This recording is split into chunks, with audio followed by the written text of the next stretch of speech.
Yo, yo, yo, what is going on, everybody? Oh, hold up. That's crazy. Bro, Twitter isn't letting me stream because I changed my name and they have to reapprove my blue check. That's crazy. Hold up. Also, since when did Twitter start forcing you to pay to stream on their platform? You got to pay? That's crazy. First of all, I didn't even know that was a thing. Man, whatever. So here's what we're going to try to do. We're going to try to stream on the For the People account instead, since Twitter want to be like that.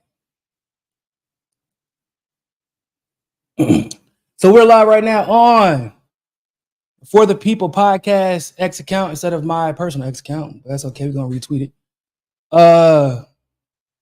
YouTube, Rockfin, Rumble. Sorry I'm late. You know, dad stuff. It's my fault this time, though. I definitely woke my son up when I stormed into the room. He's now doing this phase where he decides, whatever parent he wants at that moment, that's who he wants. And usually whenever I have to work is when he wants me, of course, because that's how kids are. So he's been doing this thing now where if he sees me, but I don't acknowledge him, he just screams at the top of his lungs. I don't know when that started becoming a thing. That's new to me. I've never heard him do that until like maybe yesterday for the first time. And I thought it was like a happy scream, but now I'm learning it's a how dare you not acknowledge me scream. So yeah, we've entered that phase now. So that's cool, I guess. What's going on, everybody? I gotta be honest with y'all. Today I was not going to do a Mimosa Monday today, not because I didn't want to, but because I have so much prep I have to do this week. I have 2 interviews, and a bunch of other stuff I have to do, not even including Hotspot. And so it was like going to be a little bit difficult for me to knock all that. And I got a bunch of editing I have to do from my stuff from last week. And it's just a lot. It's a lot of stuff to do. And I got a lot of prep work to do because of the interviews. But Lord knows, I couldn't pass up a mimosa today. And I damn sure couldn't pass up this Mimosa Monday, because it was already crazy enough that the world almost had to shut down. No, not almost, did. Almost everybody in the Western Hemisphere had to shut down because of Crowdstrike doing a software update in the middle of an investigation into the attempt on Trump's life, right? Just really weirdly coincidental. If you don't know the history of Crowdstrike, we're going to talk a little bit about that today. But on top of that, right, I'm like, damn, all right. I hope nothing else crazy happens because, I can move that to maybe one of the interview days. Nah, Joe Biden announces he's leaving the race.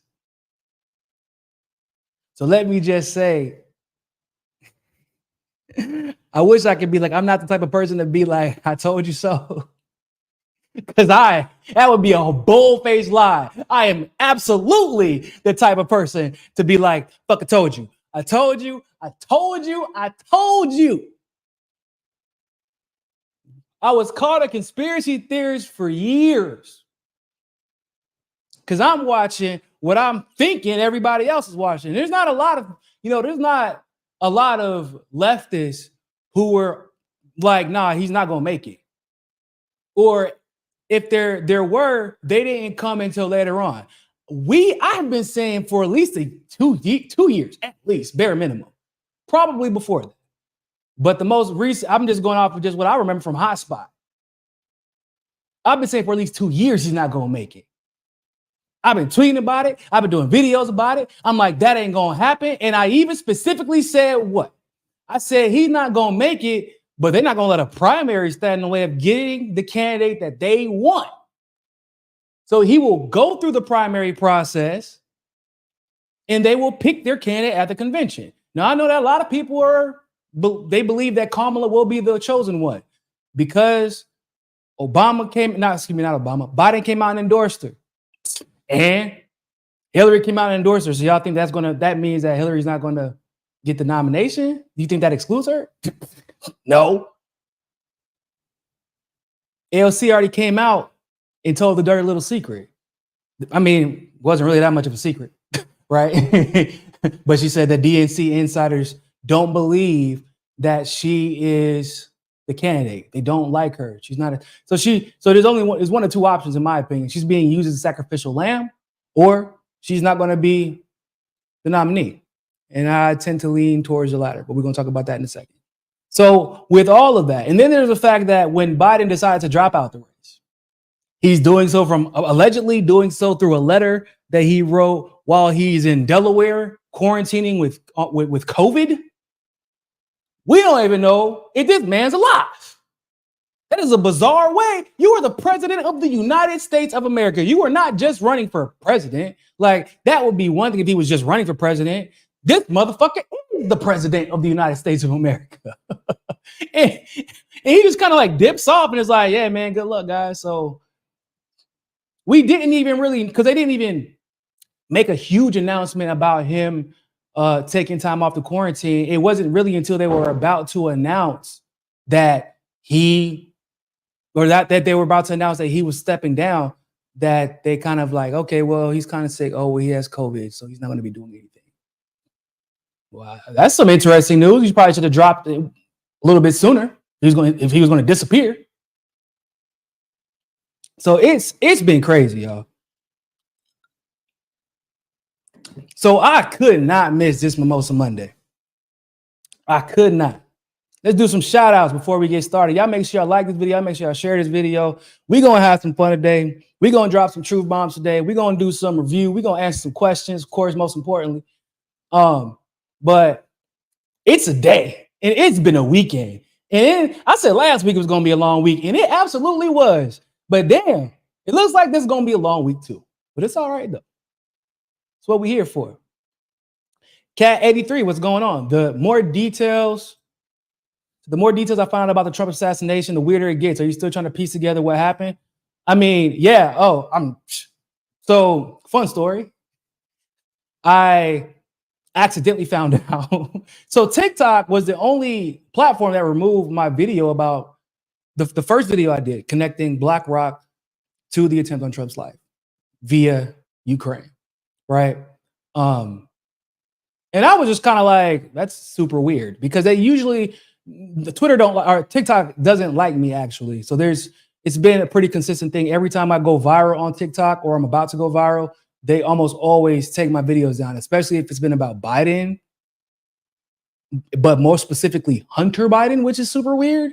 But then I figured out that all my videos about Hunter Biden have been specifically regarding Ukraine.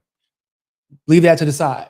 So I'm doing research about, like, why would my videos not get taken down from Twitter or YouTube or even Instagram, of all places? Because Instagram be trying to take down everything. Why would TikTok have a problem with me,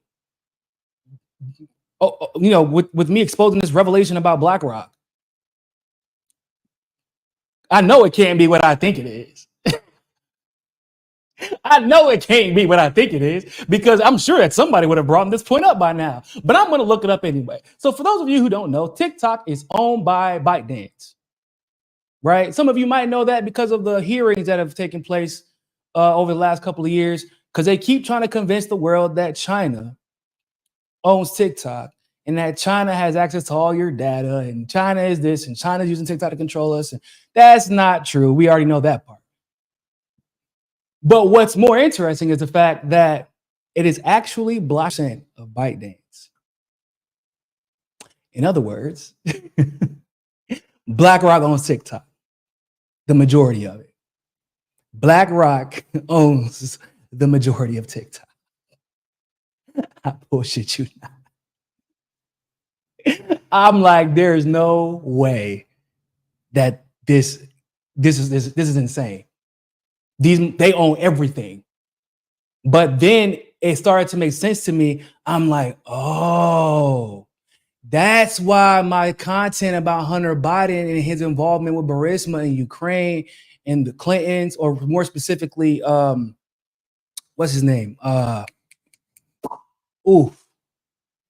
can't remember his name right now, but basically he worked for, he was one of Clinton's top head honchos.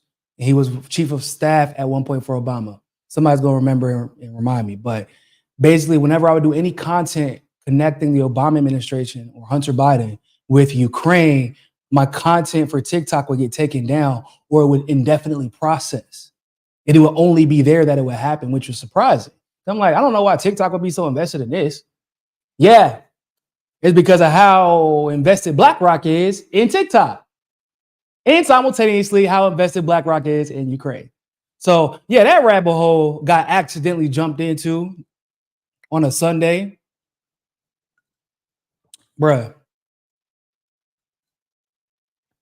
The BlackRock Trump like assassination attempt, that is a damn rabbit hole that seems to have no end. The attempt on his life in general. Now they're finally coming out and admitting that there were multiple shooters, like most likely, which is something I said the first day. Everybody thought I was crazy. I'm like, are y'all sure there were multiple shooters? Because the angles that everybody's talking about are showing from GPS setup and where the sniper was, and then where the guy, where the sniper for the FBI, or excuse me, Secret Service, versus where the guy was, the kid, and where he got killed and where they shot him and how Trump. I'm like, this ain't really adding up. And every other situation that we've seen where there's a lone gunman as of late, there wasn't a lone gunman. Like with like that situation that happened in Florida, in South Florida. Yeah, I remember when they were like, oh, there was one shooter, Nick Cruz, and it turns out that multiple kids and multiple teachers said, no, there were definitely more than one shooters. And the police radios confirmed that there were more than one shooter. And I was like, I assumed that everybody else was getting this information too. But I lived in South Florida at the time, and I was like down the street. So we were getting it in local news. It wasn't being reported in national media that the reason that cop decided, remember the cop that got fired because he didn't enter the school whenever the shots started ringing off? He was told not to go in because there were multiple shooters confirmed, and it was basically nothing he could do. He was waiting for backup because that's generally what happens whenever you have a situation like that. So there were people shooting from outside, and there were at least two shooters inside, and then they bulldozed the entire school. So we don't know, or at least that building. So we really don't have any way of checking it. But yeah, that's a rabbit hole that just keeps going, dog. It's a lot. It's a lot. CBC voter, happy Monday. What's going on? Happy Monday. Oh man, I forgot. My apologies. I forgot to take a sip for the homies that can't, working a 9 to 5. This is for y'all, as usual.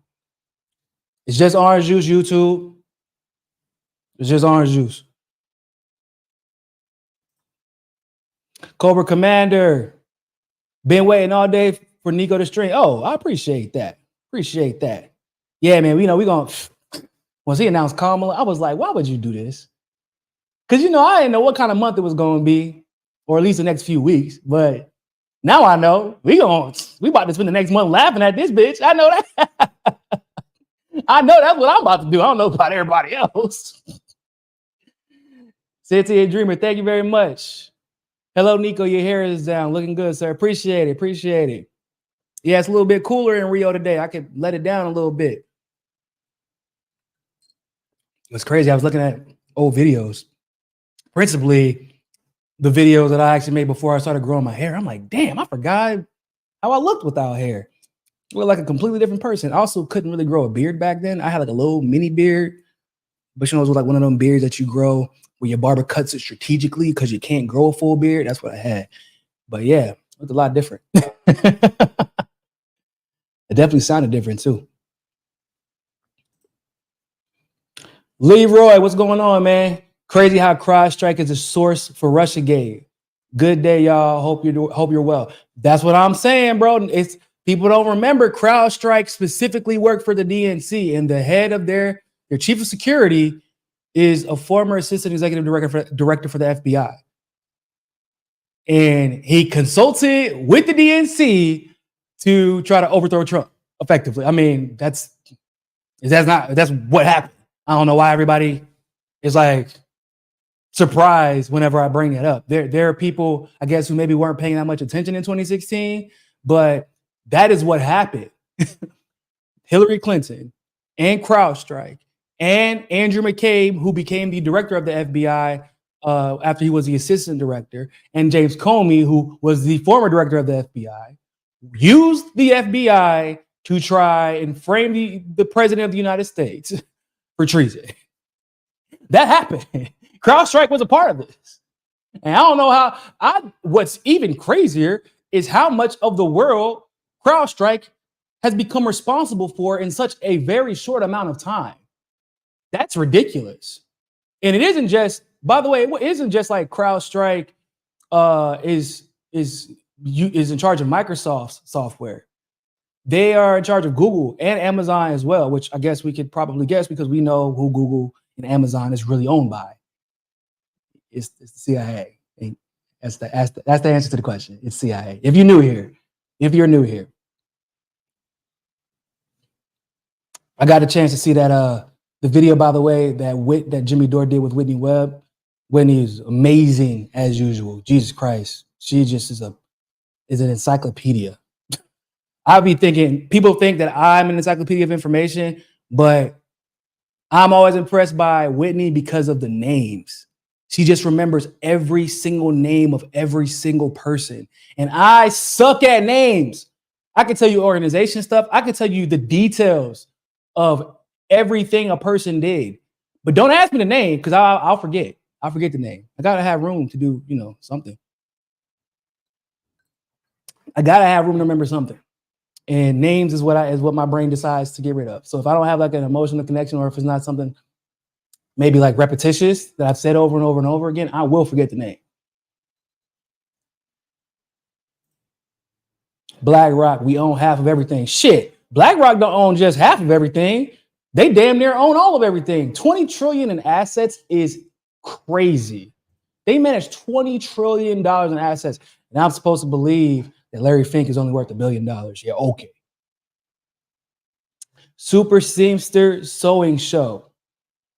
Thank you for the super chat. Keep truth coming. Wish I had more. Nah, I appreciate you. Thank you very much.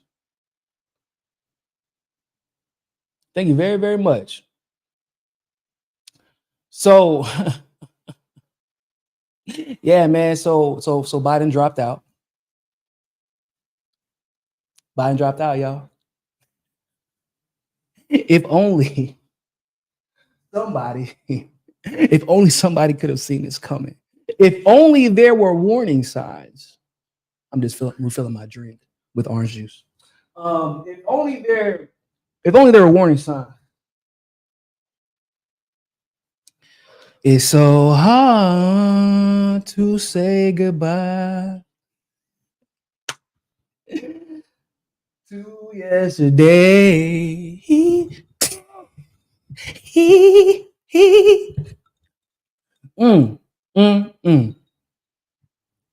I don't know what's worse. The fact that the DNC cheated, they did all this extra shit to make sure that Joe Biden got through the Democratic primary without Marianne Williamson or RFK Jr. or really any Democratic primary candidate having a chance to win. Not only did they not have a chance to win, but effectively, if you tried to compete in any legitimate way, you were punished for it. Right? They made it very clear Joe Biden was the guy. And let's be honest, most of us knew that wasn't a good idea to begin with. Because at the end of the day, I don't like the policy, the majority. I don't know where Marianne Williamson stands on most things. So there's that. And there's RFK Jr., who is he's just absolutely abhorrent when it comes to Israel and Palestine. But at the end of the day, I still think both of them had a better chance of beating Donald Trump than Biden did. because Biden was trash. Biden, you know, had dementia and Parkinson's like we all thought he did. Biden is who we thought he was. Okay? So the corruption does bother me a lot because it's corruption. I don't agree with it. However, the bigger problem to me is the incompetence of the corruption. It is the combination of the corruption and the incompetence at the same time. You can't be that corrupt, guys, and be this stupid. You can't be that corrupt and this stupid. And I'm gonna be completely honest. Now we can get into the conspiracy theory side a little bit. I just find it a little bit suspicious, guys, that Biden doesn't drop out until the attempt on Trump's life was an abysmal failure. Because, like I said, it is in true Biden administration, Democratic Party fashion that not only would you fail to get your target, okay, but you would somehow make him more popular in the process. That is about that's on brand for Biden. That is completely on brand. For me, this is the only result that we could have expected. And y'all's grand master plan, after effectively shitting the bed regarding who y'all decided to put forth to try and beat Trump, when y'all knew y'all knew for 3.5 years, y'all had 3.5 years to prepare. And instead of getting a candidate ready, instead of polishing somebody up, getting them right to sell whatever lie the Democratic Party is going to sell, instead of doing that, what did y'all decide to do? Y'all decided to waste time, energy, and resources giving Trump felonies, using the Justice Department to try and put him in jail, instead of preparing somebody to challenge him as hell, or doing something like, I don't know, trying to pass policies that benefit people. I don't know, like little stupid shit like that don't really matter, I guess. You could have did that. That probably would have been the easiest course of action. All you had to do was just pass shit. Because if they would have passed policies that actually help the people, right? If the economy was doing better, if you don't spend your if you don't spend your money on all these wars, things like that, then perhaps Kamala would at least have a leg to stand on before you just send her to the same meat grinder politically that you're sending Ukrainians to, literally. Because there is absolutely no goddamn way in hell that Kamala Harris is going to beat Donald Trump. There's no way. Zero chance. Matter of fact, we're gonna look at this video real quick. We're gonna look at this video, and I just want to. When I say they, I mean the establishment. They did a video they did a clip, where they discussed polling before and after, now with Biden and with Kamala. And let me just say, it ain't really looking that good.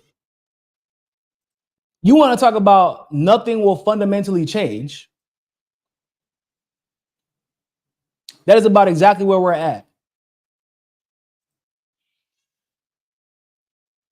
So let me go ahead and pull this up for you guys. I saw it this morning and I'm like, yo, there's no way that they did all this just for. You're going to see. The polls around this decision. Steve Kornacki, MSNBC national political correspondent, has been looking at the polling that was staring President Biden in the face heading into this decision, but also the bits and pieces of polling that we've got about how a presidential candidacy of Kamala Harris might look a little different in the polling than what President Biden was up against against head-to-head with Trump. Steve, what have you been looking at today? Yeah, I guess a couple of things, Rachel. Let's call it up and look at it this way. First of all, we've just been tracking. This is an average of all of the polls nationally that have been conducted since that debate at the end of June that set all of this in motion. So nationally, the average had Biden running 2 points behind Trump. Now, a couple things to say about that. First of all, of course, we know that back in 2020, when Biden defeated Trump, never in 2020 did Trump ever lead Biden in the polling average. Biden led it from start to finish that year. This time around, here's Trump leading Biden in a polling average. And frankly, we've seen this for a long time now. It was the end of last summer, the end of the summer of 2023, in our poll, our NBC poll, that for the first time, Donald Trump drew level with Joe Biden, and he pulled ahead of him. And he's been there in our poll and many other polls since then. So in some ways, looking at these numbers since the debate, just as a lot of Democrats, I think, kind of looked up in that debate and said, whoa, Biden, not quite what we expected in terms of his public performance. You certainly heard Democrats making comments like that. I think one of the things that happened was that the numbers didn't change dramatically from that debate. The polling numbers did not change dramatically, at least nationally. But I think a lot of Democrats also looked at them almost for the first time in a year and started to take them a lot more seriously, because we've been seeing numbers like this for a year or so now in the polls. Now, they did get a little bit worse for Biden nationally, and we do have swing state polls, and we've seen a number of swing state polls where Biden's down mid-single digits, some where he's down high single digits. So, there's that as well, certainly, that complicates the path to 270. When you see that, the article there saying the path is gone, I would just caution, it will forever be unprovable, and that's always going to be No, the path is gone. Nah, it's gone. It's gone. I know that people want to be like, nah, there's always a chance. Yeah, if your candidate can finish a sentence, if your candidate can remember his name, maybe, even if they didn't have those options, maybe once again, if Kamala was worth a damn, like you could have ran, because that would have been an awesome selling point. Like, oh man, if something happens with Biden, like we got Kamala, and everybody would galvanize behind that.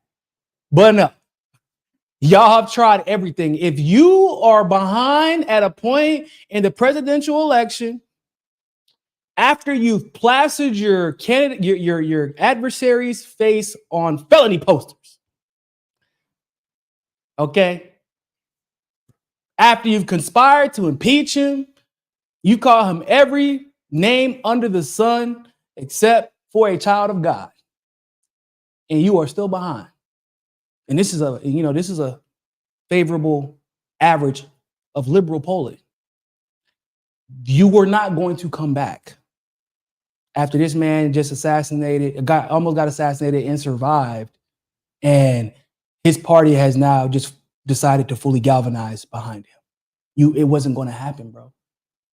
And it might not even be necessarily because of how many people are going to vote for Trump, but it's because of specifically how many people are not going to vote for you. But hey, in this guy's mind, there was a chance, I guess. Subjective statement there that the path was gone. Just as a reference point, I think we always remember in the middle of October 2016, the entire political world, including Donald Trump's own party, concluded that his path to the presidency was, quote, gone, and Donald Trump won in 2016. And I think there might be some lessons. And also, we should probably remind him that, no, the entire political world didn't say that. In fact, a lot of us I was one of the few leftists that was very clear. I'm like, Hillary Clinton's not campaigning. She's not popular. These polls are wrong. And I was not just explaining how we couldn't use polls to determine the outcome of 2016 because polls are just corrupt. No, I was showing like the methodology that was being used didn't make any sense. Anybody who was a legitimate political scientist who did analysis of the polls that were being used to push this idea that Hillary Clinton's path to victory in 2016 was just overwhelmingly favorable, that they just decided not to do the work. I don't know. If the polls had legitimate methodology, then maybe you can make that argument. But we were like, no, what the hell? Trump is popular as hell. And I was watching Bernie supporters back then switch in real time over to Trump. And they just were ignoring it. But hey, that's what they say. From that had Biden stayed in might have been worth considering, but that'll always be academic. We'll never know. It'll be unprovable. But anyway, that is what the national polling's been showing. So then the question for Democrats becomes, okay, if Kamala Harris does become the Democratic candidate, does that change things? So the same polls that produce this average since the debate in the Biden-Trump race, what do they show when Harris is substituted in? A difference, but it's a difference of a point. The Biden at 45, Harris in these same polls, an average 46%, Trump 47%.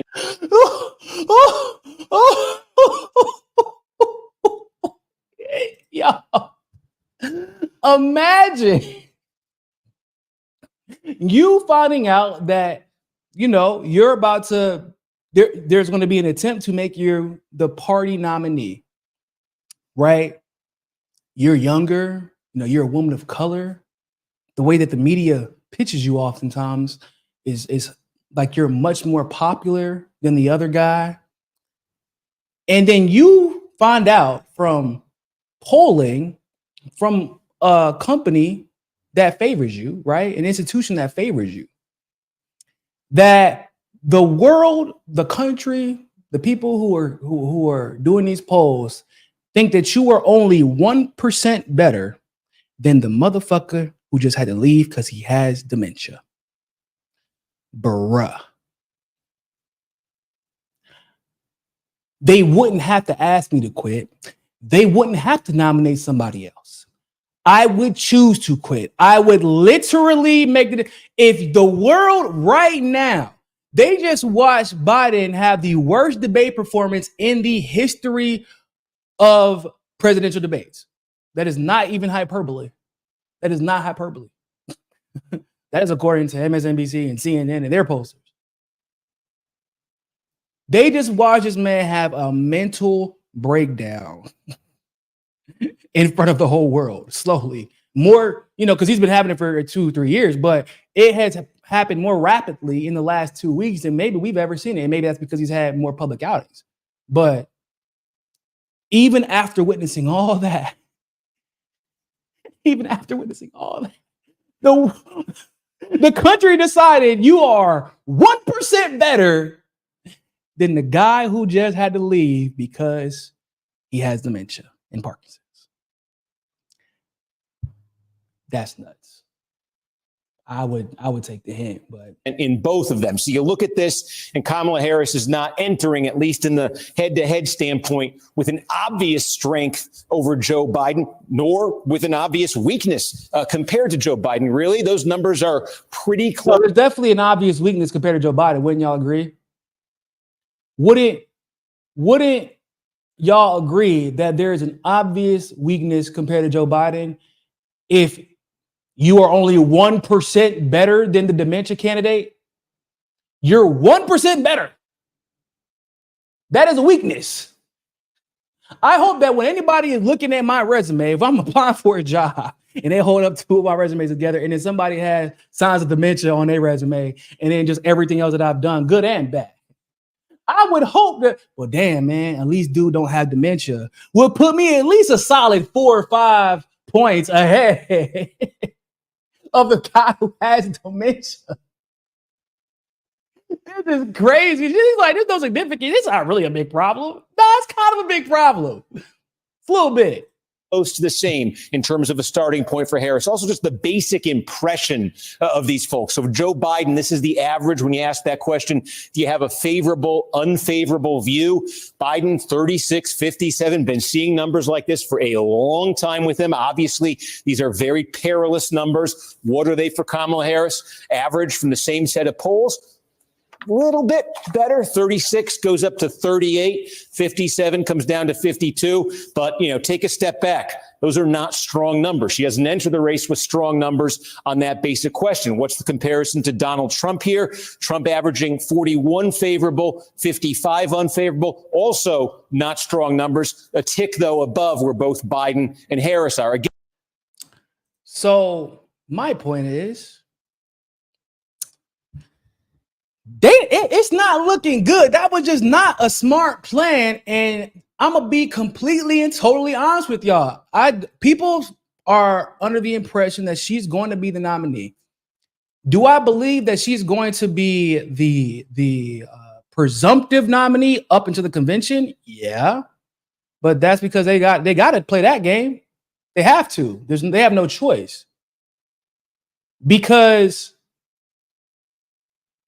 they effectively didn't do a primary. They didn't do one. I mean, yeah, there technically were ballots cast and people technically went out to vote, and Biden actually technically lost a precinct in Michigan. So like that was probably a big deal. But like me and Kamala, guys, we got the same amount of votes this year during the Democratic primary. Did y'all know that? We got the same amount of votes. I'm quite proud of that. I feel like that's a bragging point. Because we both got 0. Both of us. Me and Kamala are equally viable. Democracy has, according to the rules of democracy, you know, because that's what the Democrats believe in, allegedly. We are equally viable in the eyes of the voters because we both got the exact same amount of fucking votes in the Democratic primary. Except for I don't have a history where I was forced to leave the race early the last election because people decided they hate me. That's the difference between her 0 votes and my 0 votes. Her 0 votes is a little bit different than my 0 votes. I'm just saying. I'm gonna be real.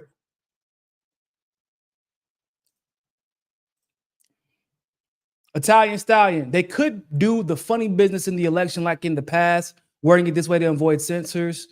Good job. And give her the win. They already gaslighting that black community loves her. They've been gaslighting that the black community loves her since last election. And don't forget what happened by the end of it. If you all recall, let me see if I can pull up this. Oh, I might have in my bookmarks.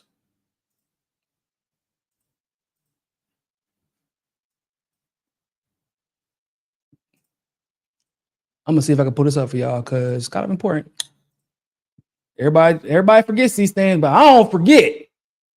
Oh yeah, I have it in my bookmarks.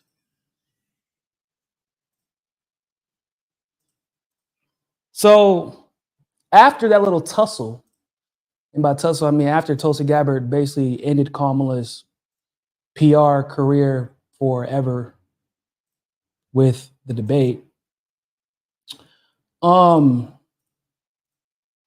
Kamala's support amongst black people never recovered. Because by the start of the week, she had like 90+% of black support. By the end of the week, this is what it looked like. She had 1% of black support by the end of that week. 1%.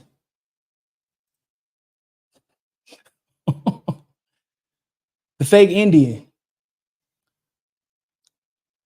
Pocahontas, okay? She had more black support than Kamala Harris, guys.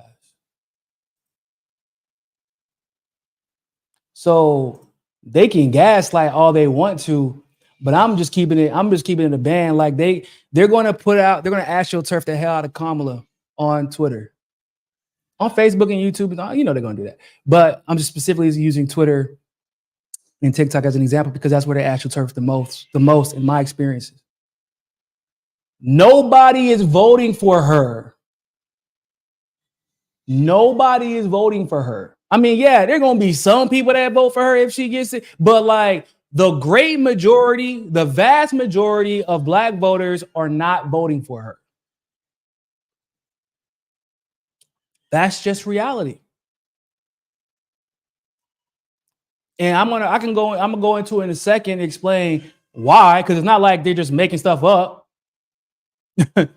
But if you're going to rig an election, you have to do it this is somebody who's, I would consider myself somewhat of an election integrity expert, given my history and experience.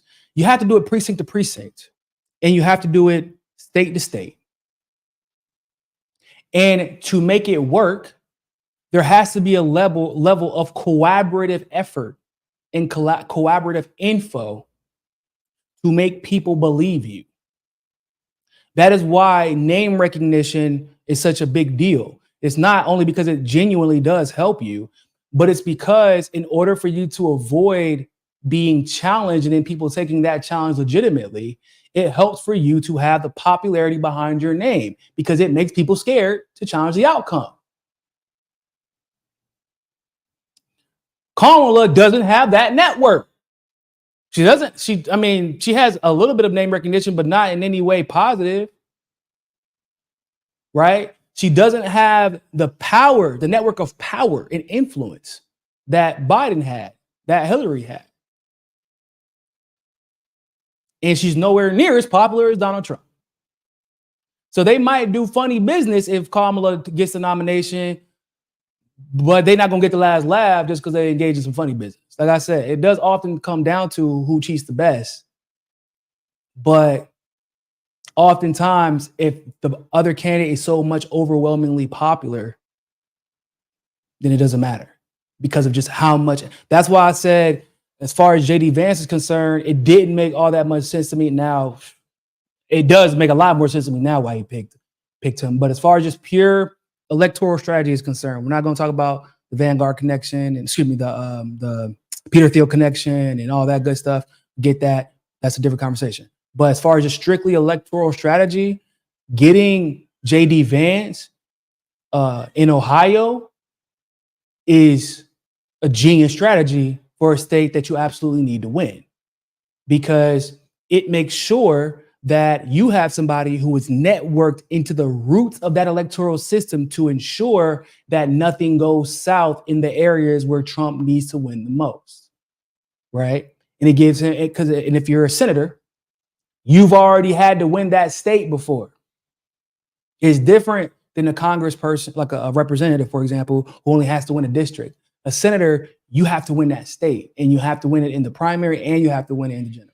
So, all right, well, Laura said, why aren't we assuming these polls are fictional? They don't reflect reality. Oh, nah, I never said that. We know for a damn fact these polls are fictional. But that's my point. In the fictional, I always show the polls that are quote unquote favorable or from favorable networks or institutions when it comes to the Democrats or Republicans. The reason why is because if the polls that are usually giving you the benefit of the doubt are saying that you're losing, that's a big ass clue that you might be in some deep shit. You get what I'm saying? You're right. It doesn't reflect reality. In reality, Trump is probably far more popular. The gap between Kamala and Trump is probably far greater. I would say that the gap between Biden and Kamala probably isn't that big. I feel like that part's probably true.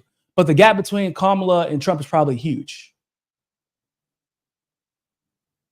And yet, the polls that you would assume would favor Kamala are still not giving her any level of edge over Trump. That's why we show those polls. Because it shows that even whenever you have the odds skewed in your favor, it doesn't look like the odds skewed in your favor.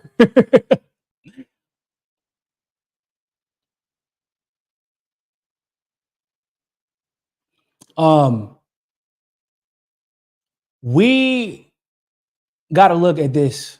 If y'all don't mind, I don't think we have any questions. Yeah, we got to look really quick, guys, just really quick. Can we look at this Van Jones interview just really quick, y'all? Because I ain't gonna cap. It's weird.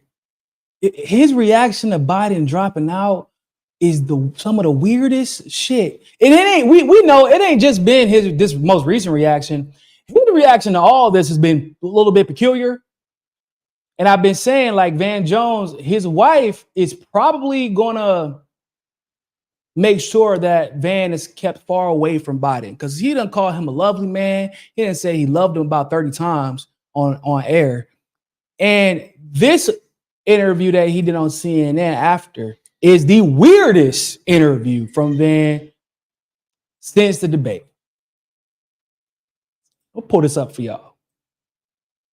because I had to suffer it. So you know the rules. You got to suffer it too. Even people who are pushing for this to happen, it's kind of like when your grandpa, you got to take the keys, and everybody, you got to take his keys, you got to take his keys, you got to, and he's fighting and he's fighting, and everybody's so frustrated, and then you finally get the keys back, and then you just cry. Because this is somebody that you love. This is somebody that you care about. This is somebody who was there for you. This is somebody you wouldn't be here without him. And you had to take something from him. Now, this is not, look, this politics is politics, but this is a human moment for one of the great humans in America. This is a huge moment for him, for his family, for all of us who love him, for all of us who wanted him to get across the finish line.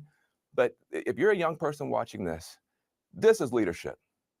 This is patriotism. This is what it means to put the country first and put the party first and put the cause first. When your arm gets tired, you let somebody else finish pitching the game. That's what Joe Biden has done. And he's done that for all of us. And so I just want to say, I don't know who's going to be the VP, the non-VP. I don't know anything about politics. I just know that I love this man. I care about this man. It was painful every day to sit up here and talk about him like he's just some problem for the party. Wait till we get to the convention. You're going to see people crying, standing, screaming, cheering. He may not get a chance to talk for 10 minutes. We finally get a chance to put our arm around this guy. He did the right thing for this country. He did the right thing for this party. All of us are going to be in this situation someday. And I hope that we take a moment to honor this man and to love this man. I love Joe Biden. Yeah. Malcolm X is rolling over in his goddamn grave right now. I haven't seen Louis Farrakhan reaction to this, but I can only imagine. He probably can't even react to it. He get kicked off the internet. I cannot. First of all, let's just go ahead and talk about the obvious thing that he said. I don't know nothing about politics. Hold the fuck up, sir. You are a political analyst who gets paid millions of dollars a year to talk about politics. What do you mean you don't know anything about politics?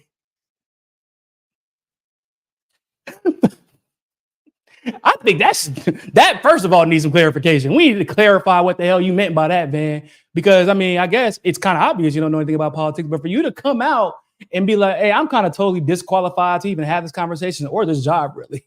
But I love some Joe Biden. First, where I'm from, you don't disqualify yourself before you fucking finish the interview. Second of all, why the hell do you keep saying how much you love this man? It's giving Uncle Ruckus vibes. It's giving Samuel L. Jackson from Django. That's what it's giving right now. For you to be like, I just love this man so much. Oh, master. Miss your candy. Miss your candy. What the bro? Okay, look. I'm gonna be honest with you. The only thing I can think of to make, because he's been. I'm not. Okay. I don't like to insult men for being emotional, or I don't like to insult men for showing their emotions. There's nothing wrong with that. However, there's a difference between showing emotion and being emotional, and especially when you're being emotional when a situation does not call for it. This is a situation where he is being overly emotional. He has been overly emotional for weeks now, and the situation does not match his reaction. So the only thing that I can think of is that Van Jones has something personal in his life that he's experiencing, and it reminds him of what's happening with Joe Biden at the moment. That's the only thing that I can think of that would elicit this man almost crying on air talking about Joe Biden dropping out the race. Because if that's the case, I can understand that. For real. I can genuinely, like, maybe it's too close, it hits too close to home, right? I can, like, because I mean, I remember whenever we had to stop letting my grandma drive, for example. We never got to any of that stuff with my grandpa, but my grandma, when we had to stop letting her do certain things, it was sad. Right? Because you do see her as an authority figure, matriarch. You know, you're so used to her being able to handle her business. And whenever I would see situations that would remind me of that, it would make me sad. So that's the only thing that I can think of. Because, and I don't know why, I do not know why he keeps saying he loves this man. He keeps talking about how that I do believe him when he says that the Democrats are going to embrace him. I do believe that he's like, Biden's not even going to have 10 minutes to talk because people are going to be embracing him, celebrating him, cheering him on, applauding him. I believe that. I do believe that 100%. And that's the fucking problem, Van. That is the problem, Van. That is why Niko, up until officially today, where I had to retire, Joe Biden hates black people because he's no longer the president. I mean, shit, like literally, I don't believe he's the president anymore at this point. I believe that pretty much Kamala de facto president. So, but that's why up until this point, I had to have the name Joe Biden hates black people. Joe Biden hates black people because I needed people to see the name and be like, hold on, what? Why would he say that? And do their own research. Because it isn't just that Joe Biden hates black people. It is the effort that the Democratic Party put behind him to assist him in his efforts to pass legislation that disproportionately affected black people. And how the Congressional Black Caucus tap dance for him. And how black political commentators like yourself tap dance for him. And how y'all just always seem to forget to mention this man is not a segregationist nominally. Like, I'm not being hyperbolic when I say he's a segregationist. I'm talking fucking literally. He is literally a segregationist. He literally said he didn't want his kids living in a racial jungle. He's a flower. He uses flowery vocabulary and rhetoric to describe his segregationism. And we know the Democratic Party not only does not care, but has actively participated in helping Joe Biden. I appreciate what he's done, and a lot of people are heartbroken today. So, of course, when the time comes in a month, well, August, 18th or 19th, of course they're going to celebrate him. Of course they're going to give him a standing ovation. Of course, coons like yourself are going to sit there and put on your best tap dancing shoes for him. That's why y'all keep getting y'all asses whooped. That's why y'all are losers. That's why y'all are going to lose again. Because you'll sit there and call Donald Trump the racist. You'll sit there and pretend like it's only the Republican Party who has racists in it. And then y'all will sit there and give a standing ovation for a segregationist.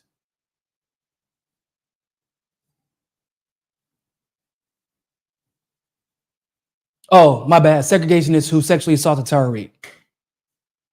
Oh, and most likely his granddaughter or his daughter, excuse me, who kind of like disappeared after. Was it his granddaughter or his daughter? His granddaughter or daughter, one of the two. I want to say it was his daughter, though. A sex pest. He's a segregationist sex pest who didn't want his kids living in a racial jungle.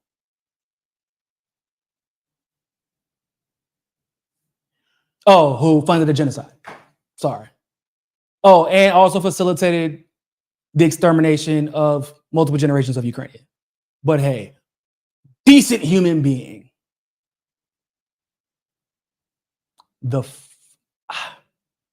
It's so embarrassing, bro. It's, you know how exhausting it is to have to explain to people, like, because I criticize Joe Biden, everybody assumes that I'm voting for Trump, even though I criticize Trump too. So, but the reason why they get mad and assume that and jump to that conclusion is because of what? Because I'm black. So they are just like, wow, whoa, hold on, sir, you have a problem with a Democratic candidate? That must mean you, like Ice Cube, are going to vote for Joe Biden. Or excuse me, that you, like Ice Cube, are going to vote for Donald Trump. And no, neither of us said that. We're just acknowledging the reality that both parties have done shit for black people. Nothing.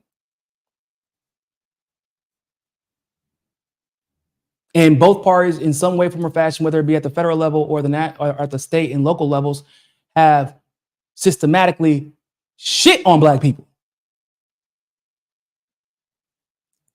And I'm not going to forget that because you try to pretend like one man is more racist than the other man. Like I've said time and time again, outside of maybe Obama, and that is a big ass maybe because we don't know really what team he's playing for at this point. We know what team he says he's playing for. And I mean it in both ways. But outside of Obama, because like, on account of his race, you trying to tell black people it's a vote between a racist and a racist. Okay, and this is new somehow because of what exactly? That party is not going to do anything for you versus the party that says they're going to do stuff for us and then doesn't. And this is once again new because how is this a new election then? How are there, how are there new consequences that I'm supposed to be fearful of? You're telling me that it's the same as before. So maybe that means I should do something different then. That's just me though. Like, damn, bro. I'm not even asking for reparations would be nice. I'm not even sure I would qualify for it, but hey, reparations would be nice for the people that deserve it. But I'm not even talking about that. Can you just not actively sabotage black people? Can you just not be shitty? Can you just like not nominate a segregationist or somebody who has a history of passing policies that disproportionately affect black people? Can you do the bare minimum? You know what I'm saying? Like, we'll argue in courts and handle it that way if we got to handle it that way when it comes to things like reparations or specific policies regarding black people. We'll handle it through courts if we have. But can you do the bare minimum and not put up a segregationist? And they said, no, not only are we going to put up a segregationist, but we're going to give him a fucking round of applause. Even though now he's become officially the segregationist genocide enabler. What a time to be alive, guys. What a time to be alive. What makes this even more interesting, though, is the fact that apparently, even though Hillary Clinton has come out and endorsed Kamala and and Joe Biden has come out and endorsed Kamala, Barack Obama allegedly has not done so.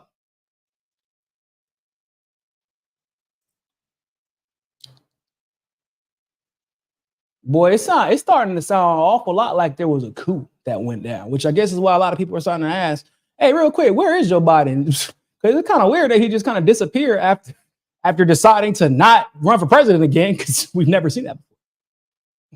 So night, the message from President Biden and those around him was, quote, all systems go and campaign full speed ahead.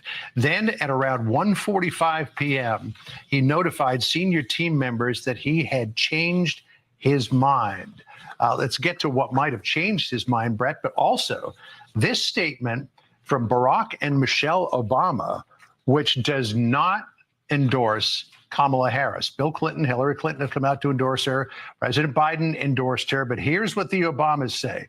We will be navigating uncharted waters in the days ahead, but I have extraordinary confidence that the leaders of our party will be able to create a process from which an outstanding nominee emerges. Ouch. Yeah. Tonight. First of all, ouch is right, because God, he said, we're going to create, he said, I trust the party to create a process in which an outstanding nominee emerges. In other words, that person has not emerged yet. In other words, ladies and gentlemen, the Obamas have officially spoken. If you vote for Kamala, you ain't black. That's basically what that means. I mean, you're talking about a guy who ran off with like 90% of the black vote at one point. I think he won like 98% of the black vote during the election. The first against McCain. This man Obama still got the majority of the black community under a spell with his damn sorcery, with his good talking sorcery. I don't know how he does it, boy. It's brujeria. That's what it is, man. But for Kamala not to get Barack Obama's endorsement, y'all do know like that's like a killer, right? Because what they like to do in moments like this is they like to blame the Black community if somebody like Kamala, for example, fails. Or rather, whenever somebody like Trump succeeds. They love to blame the Black community, or they'll blame white women, which is kind of weird. But you can't blame the Black community if you're a Democrat, or you're a liberal rather, and you gonna blame the Black community, because if you gonna blame us, you gotta throw Obama in that. And they don't ever. Black liberals, that is their Jesus. Black liberals believe in Obama more than they believe in Jesus. If I'm gonna keep it real, was, quote, all systems go. Black liberals believe in Obama more than they believe in Jesus. That is a fact. He is their God. But the fact that Michelle wouldn't even come out and endorse the Black woman, her fellow Black woman.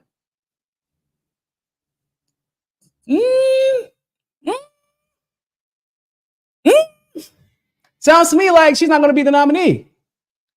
Because the only reason that Biden got his clout with Black people is because of who, everybody?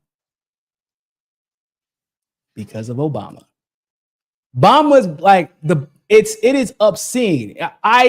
Y'all, it is sickening. I'm not joking. It is genuinely sickening how much influence Obama still has over the Black community and the Black voter and Black politicians in general. That's just a reality that we live in at this point. And it probably has something to do with the fact that people are still not as educated as they should be on all that Barack Obama has done. But I'm just operating within the reality that we live in. Joe Biden and his shitty record in the Black community was covered up by an Obama endorsement.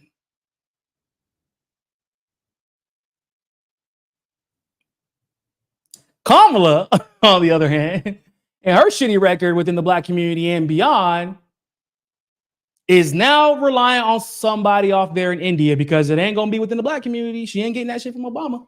It's off in India somewhere. Maybe she can look to Ro Khanna to turn.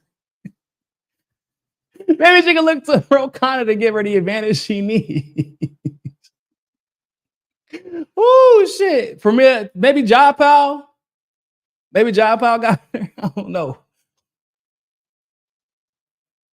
But an endorsement from Pramila Jayapal or Ro Khanna, damn sure ain't going to win you Georgia. I lied. Shit, it might win you Georgia. Georgia demographics are a little bit weird now. So it might win you Georgia, but the damn sure ain't going to win you the rest of the South. I don't do it.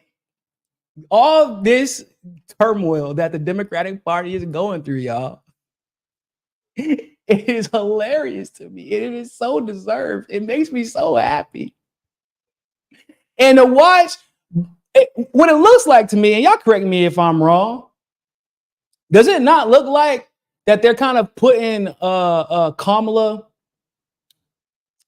to pasture, like almost like they're using her as a sacrificial lamb? Does it not look like that?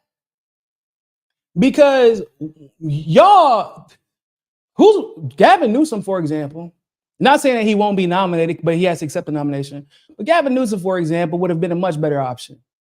He's even becoming popular again amongst Californians after that blunder of a pandemic response. But he don't want nothing to do with this anymore. He's like, y'all want me to go up against the man who got mugshots and survived an assassination attempt and is more popular now than he was? Nah, I'm good on that. I'm young. I can wait. And this is Gavin Newsom, of all people. Gavin Newsom cheated on his wife, guys, with the wife of his campaign manager in the middle of an election and still won handedly.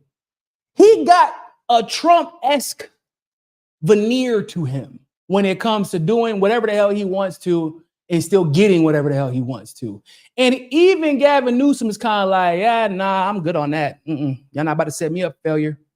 Not about to put that L on my record. Good luck, though. Let me know how it goes.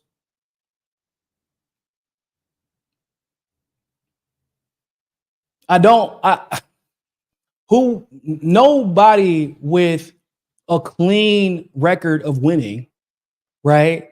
Popular favorability and a genuine path forward to being the president in the future, none of them want to go up against Donald Trump, which you almost got to admit it's almost like a point of respect.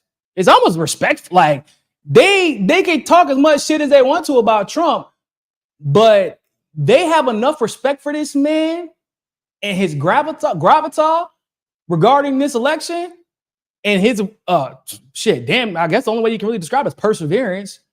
After everything they put him through in the first 4 years and everything they put him through after he lost, and then the way that he lost on top of all that. After everything they put this man through, they're like, okay, if literally you can't kill him, I'm not about to be the motherfucker that loses to him. Good luck though, guys. So it could be that they just decide, man, hey, nah, you got it. She's gonna lose anyway. Brandon Burks, what's going on, Brandon? Thank you for the super chat.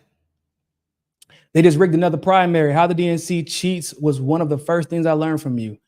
Man, or rather, some of the ways that the DNC cheats, because since that primary, since 2016, the DNC has quite literally invented new ways to cheat every damn election. Every single time. Even after they went on that little bullshit tour with Eric Perez and Bernie Sanders, the I'm sorry, I don't know how I should call it. I just call it the I'm sorry we cheated you Bernie Sanders tour. Right? Even after they did all that, they still proceeded to cheat. And in this particular election, look at this people, because there are going to be a lot of people that gaslight y'all into being like, well, one of the reasons that Biden is the reason that he stayed in is that there was an election. And so naturally it makes sense for the VP to head up the nomination because they were, by proxy, she was elected too, which it doesn't really make sense if you understand how the electoral process goes. But it might make sense if there actually was a primary process. But I want to show y'all this clip to remind y'all really quick of the narrative that was being pushed. Look, I think right now the Republican primary, the Republican candidates, the Republican campaigns are sucking up all of the oxygen because there is an actual primary, whereas the Democrats don't have one. Yeah. Republican candidates are spending. They should have one? The Democrats? No, because there's nobody running against Biden. So I mean, who is he going to? I guess the question is, who's he going to debate with? Casper the Friendly Ghost. Should so he's But what I think though, yeah, you heard that. She literally was like, no, there's nobody running against him. No, she repeated. Then she decided to get slick with it and said that it's running against Casper the Friendly Ghost. Now it doesn't really matter how you feel about Marietta Williamson and RFK Jr. and there was other candidates that ran against him as well. But it doesn't matter how you feel about them. They were, in fact, running against Joe Biden in that primary. But that was the narrative that was put out for all of mainstream media to repeat. And of course, they love to put Ana Navarro out there as if she's a genuine Republican when all her role has been over the last maybe 4 to 8 years has been anything against Trump, even if that means supporting Democrats. And when she tells a lie, it's supposed to be more credible because she's a Republican. So she wouldn't lie to defend Biden or the Democrats. Yes, she would. She does it all the time. And specifically on The View. Now, I will say it's weird because she'll go on like Bill Maher and then play the Republican role again and say something commonsensical every now and then. But on The View, her role is to be as Democrat as possible, except for on foreign policy. Well, no, technically, that's still Democrat. She's a little bit more hawkish in her rhetoric. But that was what we heard echoed over and over and over and over again.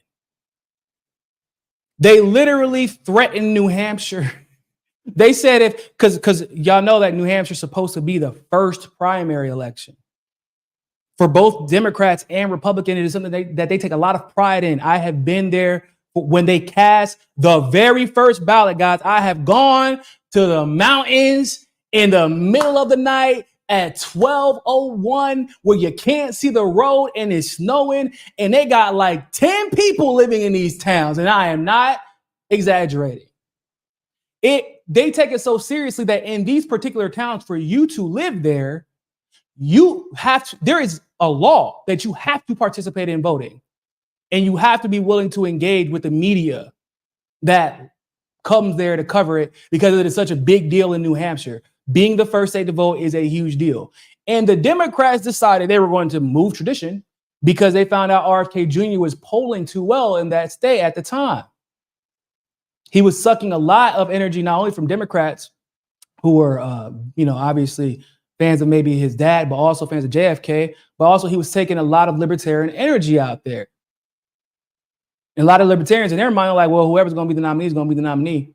So if we do want to vote for that libertarian, we can vote for them later. But now, if I choose, I can vote for RFK Jr.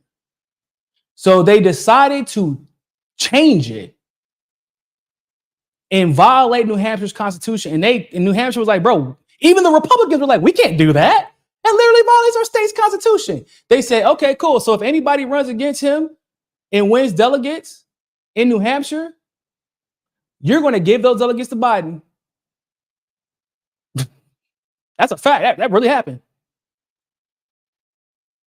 If anybody tried to debate against anybody in an unsanctioned arena, because they canceled all the debates, which everybody kind of conveniently forgets about when they're bragging about the fact that there was all these voters that made a decision to vote for him. They canceled the debates. People went out to go vote and they voted for Biden because, well, shit, I guess I got to vote for him. I'm in the Democratic primary election. That's who I have to vote for. I mean, because they were voting for other people, but he was at the top of the ticket, so they vote for him too, of course. Except for in Michigan and Las Vegas, Nevada, in those two precincts where they actively decided to vote against him. But they said if you participated in unsanctioned debates, ladies and gentlemen, you forfeit your delegates. There was no primary process. And I said, how many times did I say, y'all, hold up. Matter of fact, let me see if I can find this tweet. Because y'all know, boy, I take a lot of pride in my nickname. And for those of you who might be new here, that nickname is Niko Damas. You know why they call me Niko Damas? Because look, if one thing's for sure, two things for certain. I'm going to tell you about some politics, and I'm going to probably be right about 6 to 12, sometimes it get about 2 years. Sometimes about 2 years, but you're going to get at least about 6 to 12 months in advance about what's going to happen in a very, very specific way. Just like I've been saying for years that Biden's not going to make it. And people are like, well, they're doing a primary. Oh, here you go. Hold on. Oh, no. Give me a second.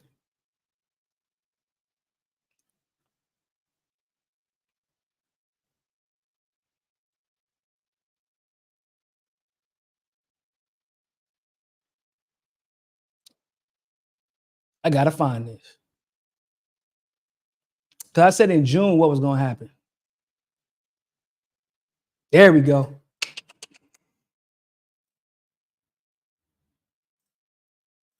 I said in June 17th. Because I asked, who are they going to replace Joe Biden with? Can y'all believe that was June 17th, y'all? June 17th, they were calling me a conspiracy theorist for even asking this question. And I'm like, are we not watching the same election? Have we not witnessed the last 3 years together? I thought we were all on the same page. And to Misty's credit, she said, I don't know how they avoid Harris. Stepping over a woman of color would be hard to explain to their base unless they bring in Hillary for her experience. And we both mostly agree on that. But what I said was, I keep thinking Hillary will bypass the primary process so they don't break tradition of ceremony for their incumbents. And by that, I mean, They basically cheat to make sure that their incumbents win. So there has to be a primary process, but they won't let Hillary, or really anybody else for that matter, actually run against them. That's it. And they'll use the delegates to nominate her at the convention. Since I believe technically anybody can be nominated. We can't forget, delegates can switch sides at the convention. And as long as they let Kamala stay VP, I don't see them putting up much of a fight. Because, so what that means is, so what I mean by that is, Kamala might have the endorsement of Biden to be the nominee, but if she's the VP, she doesn't hurt her standing within the party. They can actually get somebody who actually can have some control over this electoral process, because it's fugazi, as my man Pasa likes to say. We know that this electoral process isn't really, it's a process. It's a process. Wouldn't really call it a democratic process, but it is definitely a process. And they need somebody who they can galvanize behind, who doesn't mind losing to Trump again. Or at all, but specifically again. Because if all the people who have legitimate power in the party, they've either lost to him, they didn't lose directly, but they lost the primary, or in Hillary's case, lost directly against him, or they've already ran, they can't run again. Or they've already served, and they can't serve again. So Biden endorsing Kamala, that made sense. There's not really anybody else that would make sense for Biden to endorse. That I'm not all that surprised about. You know, once you commit a genocide together, I guess that kind of makes you buddies for life. But Hillary and Bill coming out so early to endorse Kamala, you know what that tells me? It's going to be Hillary. Because if this is like it's basically the ultimate form of gaslighting. It's like when you get mad, like whenever, so I really hope my mom ain't watching right now. But when she would come in the house, right? And my mom would get off work. She used to work some long hours, but my mom had a sweet tooth, man. She had a sweet tooth. And every now and then she would buy this cake. It was called Carvel cake, man. It was like an ice cream cake. It was good, but you know, she was always buying something sweet. And we'd be in the house all day, and I was a growing young man. And when she would come into the house at night and open up that refrigerator, just wanting that one sweet thing, right, that she's been craving since she's been at work, that she was waiting all day to get off and eat, it's either half eaten or it ain't there no more, right? And so when she screams, Niko, quick, we run to the kitchen. And now I gotta act madder than she is. What? Somebody ate your cake? We gotta find this criminal and bring him to justice, Mom. That's how I see it. I'm on your team. So that's how you know I didn't eat the cake. That's basically what Hillary is doing, in my opinion. Hillary's like, no, I'm not plotting behind the scenes to take the nomination, or else I wouldn't have come out and endorsed her as soon as Biden dropped out. But Hillary don't make moves without discussing it with the power players of the Democratic Party. You get what I'm saying? Bill and Hillary both. But like Barack Obama is the real leader of the party. Because whenever what happened in 2016? Bernie was on a path to victory, even with all the cheating and the rigging. And Barack said, hey, real quick, come here, let me talk to you. Stop that shit. And Bernie was like, okay, master. And really, Bernie was never the same after that. If we're keeping it real. 2020 comes around. I just knew in my heart and soul, to be honest with you, I'm like, there's no way in hell that you're gonna win a ticket with black people running Kamala and Joe Biden. And Barack Obama comes around, says, hey guys, I don't know if you guys know, but I'm giving my black card stamp of approval for this ticket. We're forgiving everything that they're doing to black people. And all the black people were like, or not all of them, but a lot of them were like, well, shit, if Barry said so, I guess we're just going to ignore all that shit. That both of them did. The fact that Kamala finished the race, or didn't finish the race rather, with 1% of black support. I guess we're just going to ignore that. Why? Because Barack said so. So even though Hillary came out and gave her endorsement, her endorsement ain't really worth shit. If anything, it has a negative impact on any given candidate. However, having the party publicly, outside of Obama, publicly unite behind Kamala protects appearances. And having Hillary come out of nowhere and get nominated is not an insult, because it's not that Hillary was conspiring behind closed doors. She would never do such a thing. She came out and endorsed Kamala. It isn't her fault if some superdelegates at the convention decide to nominate her again because it's her turn. That's not her fault. Right? So now you protect Kamala, right? She doesn't get embarrassed. And you still get who you want, which is somebody who can win. I don't say can win this election legitimately, but I'm saying somebody who has the ability to pull the strings that they need to win this election. But most importantly, and more importantly than anything else, somebody who, when she gets into power, making sure that everybody gets paid. Everybody gets to basically skate free for everything that took place over the last 4 years. That's what you get with Hillary. You get protection. More like extortion, but you get what I'm saying.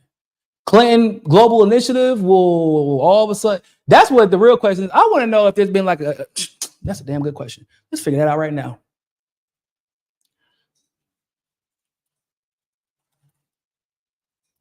Because if there's been like a major push for the Clinton Global Initiative in the last couple of weeks, then we'll probably have our answer.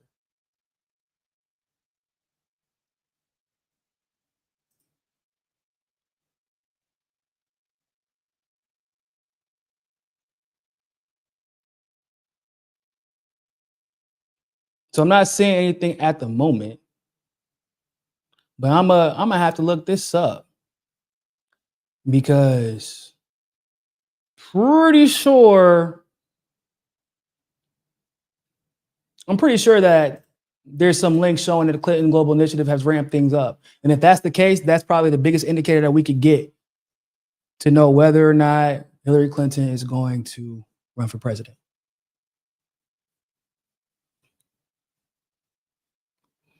But I'm gonna tell y'all, like this black woman on Twitter said, and I mean it completely and totally unironically, and I'm so dead ass serious about this. If y'all think white women are gonna let a black woman be president or be the first woman president before them, y'all have lost y'all damn minds. And I mean that. I don't give a damn. I know that she only presents sometimes 25% of the time as a black woman. I'm fully aware of who Kamala is. It don't matter. I don't give a damn she's Indian. That's unimportant too. If you think white women, especially liberal white women, if y'all think that they're about to let a black woman be president, an Indian woman be president, a Caribbean woman be president, I don't give a damn what kind. If y'all think they're about to let that shit happen before they get their turn to break the glass ceiling, because they want credit for all the glass shattering, all the glass ceiling shattering. They want all the credit for all that. They are not going to let that shit happen. They would rather let Trump win again. I guarantee you that. I'm just keeping it a band. It's just like the one of the primary reasons abortion became such a prominent issue. It isn't because of black women and like the disproportionate way that abortion was being pushed onto the black community. It was because white women were pissed about it. because they wanted to be able to get their little one-off abortions and not be accountable for their actions like white guys. That's basically what white feminism is. Why don't we have the same benefits as white guys? Why can't we get away with stuff that Donald Trump gets away with? That's basically white feminism in a nutshell. Who benefits the most from affirmative action, ladies and gentlemen? White women. If white women ever said they did anything for women or for minority, or rather marginalized people, if they are claiming that that's what their goal is, it's never that goal. It's actually because they know they will primarily benefit from it. That's just how it goes.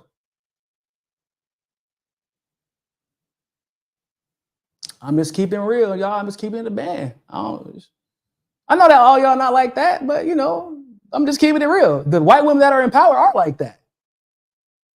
Hillary Clinton is the leader of liberal white women. She literally, there is no way that they had a whole sign, a logo in a frame. I'm with her. It's her turn. What the fuck does that even mean? That is the most elitist shit. The most elitist take you can have on anything. Political, activism, I don't care what it is. I don't give a damn if it's working at McDonald's, being a manager at McDonald's. It's her turn? Who the hell talks like that? That sounds like Karen when she's bitching in line trying to say, it's my turn at customer service. And she starts cussing out the black manager. That's what that sounds like. Just saying. That's who the party's ran by. Willie Walker Whistle, what's going on? Thank you very much for the super chat. I'm rocking with you, big dog. You a black man talking politics with common sense. That's the only way I know how to talk about them. Politics really is common sense in a lot of ways. I appreciate you. It is a lot of common sense. Like, fuck the duopoly. They're not going to help you. They might, if they get it right, it's on accident. It's better for Congress to not get anything done than to get too much legislation passed, because there's not a single time where Congress has passed legislation and you're like, yes, people won. No, I would rather them be in gridlock. Because if Congress is working together to get anything passed, it's to fuck us over. That's the only thing that happens.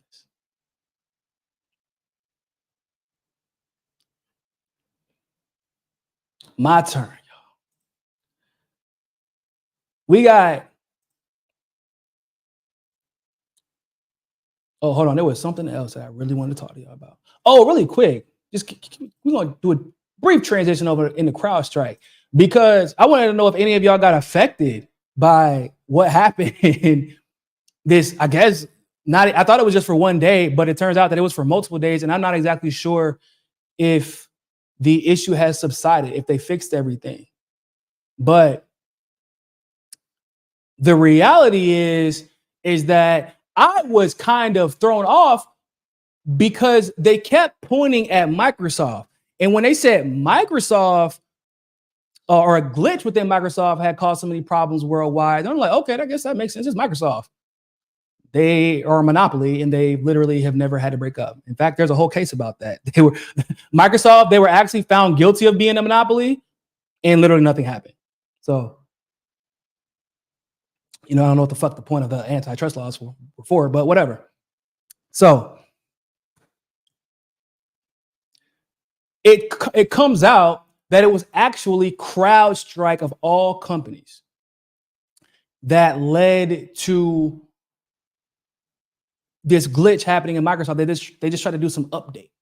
That's all it was an update. President Jafar, what's going on, man? Thank you for the super chat. Long time, Niko. I knew you would cook on this today, boy. Hey, you knew. Yeah, it was a long weekend. Like I said, I almost didn't even come on today until that news broke yesterday. I'm like, yeah, nah. Hey, I'm gonna have to make it work. But yeah. So for those of you who don't know the history of CrowdStrike, I'm gonna give you the simplest breakdown I can give you in the quickest way that I can give it to you. CrowdStrike at first was just a cybersecurity company. Now, interestingly enough, the chief security officer at this cybersecurity company His name's Sean Henry. Sean Henry is the former assistant executive director of the FBI. Now, why is that a big deal? Because Crowdstrike is a relatively new company. They were relatively new at the time. Started about, I think they actually got off the ground around 2012, 2013, at the latest 2014. The very latest, but it was around 2012, 2013. Crowdstrike, whenever the DNC was hacked by Russia, the DNC didn't go to just any cybersecurity company. They didn't go to cybersecurity company with years and years of experience on their hand. No, they went to Crowdstrike. And Crowdstrike helped them fabricate the lie that Russia hacked their servers. And they did so by effectively, I mean, to make a long story short, they like use some bullshit VPN to make it look like it came out of Russia, which is the dumbest way to do it. But if you don't know any better, I guess it's a good way to lie. But, you know, hopefully more people are caught up on how technology actually works. Because if you are talented enough to hack a server of a major political party, you wouldn't actually leave you would make sure that it would look like you're doing it from another location. I'm gonna put it like that. So there's that. Also, it was proven that it was specifically through a thumb drive. So there's that point, but whatever. I'm just giving you a quick rundown. Anyway.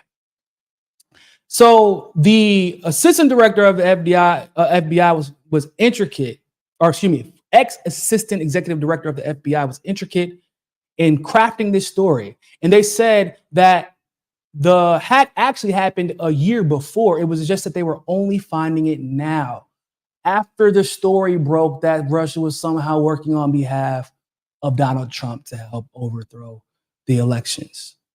Okay, just convenient. And everybody wanted to know why Crowdstrike, or excuse me, why the DNC didn't go to the FBI.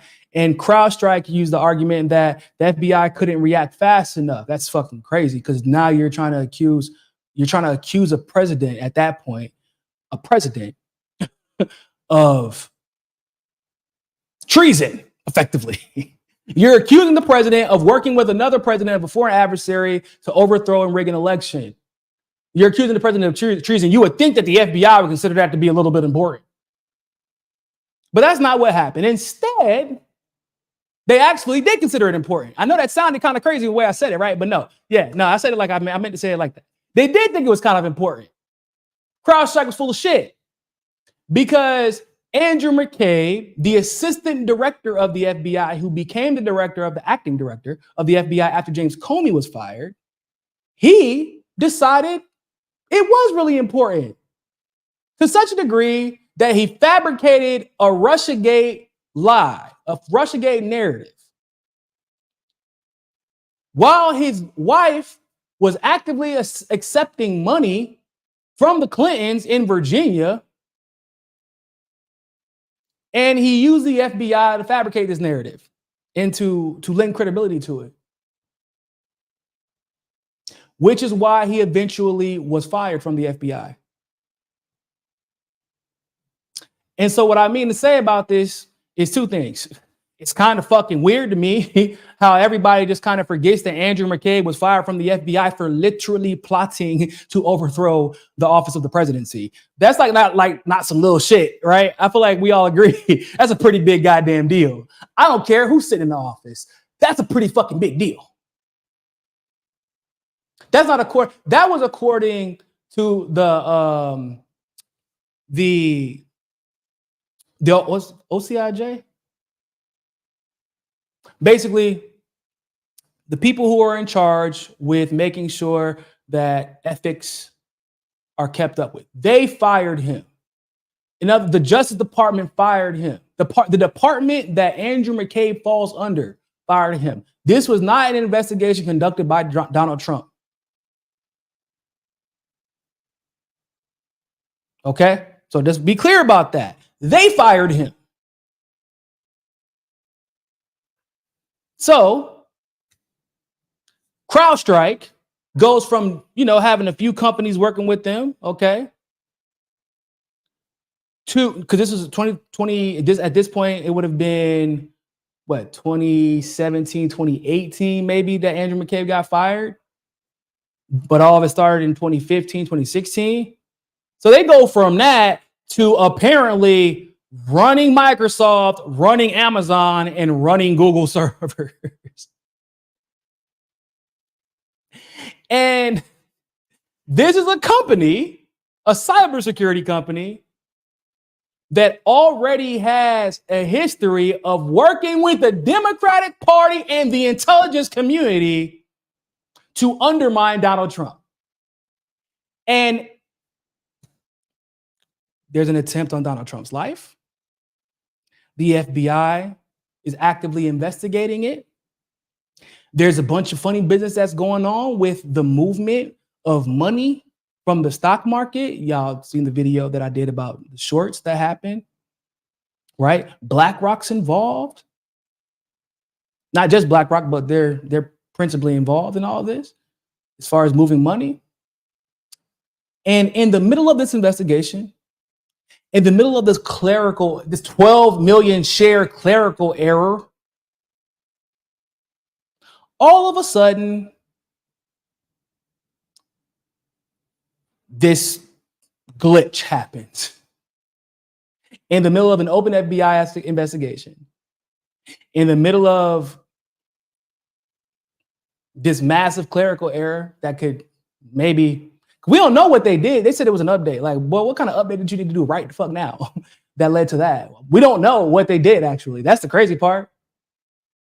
Now, what makes it even crazier is who owns Crowdstrike. Y'all want to go ahead and take a guess? It's BlackRock. I know I spoiled it for y'all. It's BlackRock. BlackRock owns Crowdstrike effectively. Yeah. Yep. Yes, sir. It's BlackRock.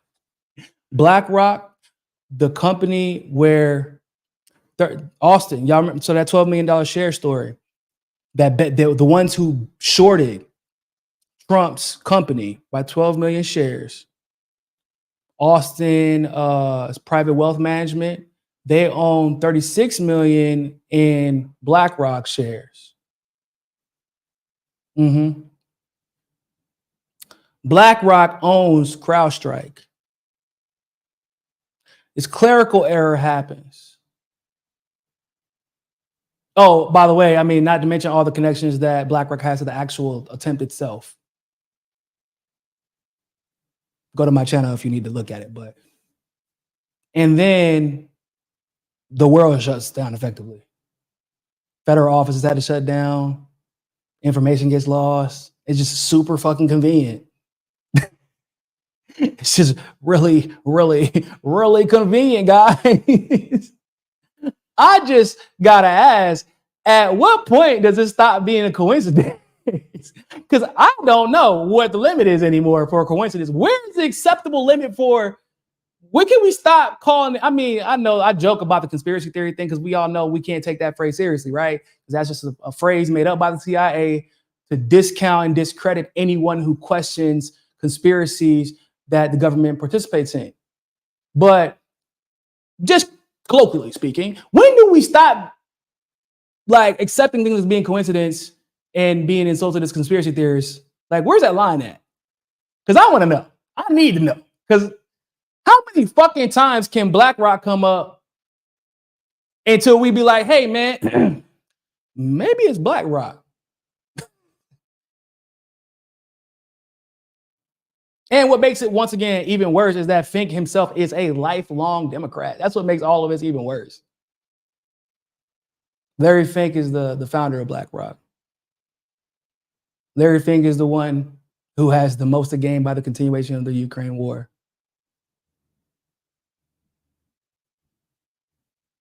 Him and JP Morgan, but you know, with Fink being the founder of BlackRock, that's a whole different. JP Morgan is the bank entity that is working with BlackRock in an exclusive capacity to reconstruct Ukraine after this war is over. And that's only if Putin allows it to. But obviously, if the funding is pulled from Zelensky, then He has no ability to negotiate shit. You get what I'm saying? So the odds are they will lose the money that they invested. And those are some, I mean, it was an extremely high risk investment, but it was supposed to be a slam dunk. So I just, you know, curious to know when the fuck is it not a coincidence anymore. That's all, you know.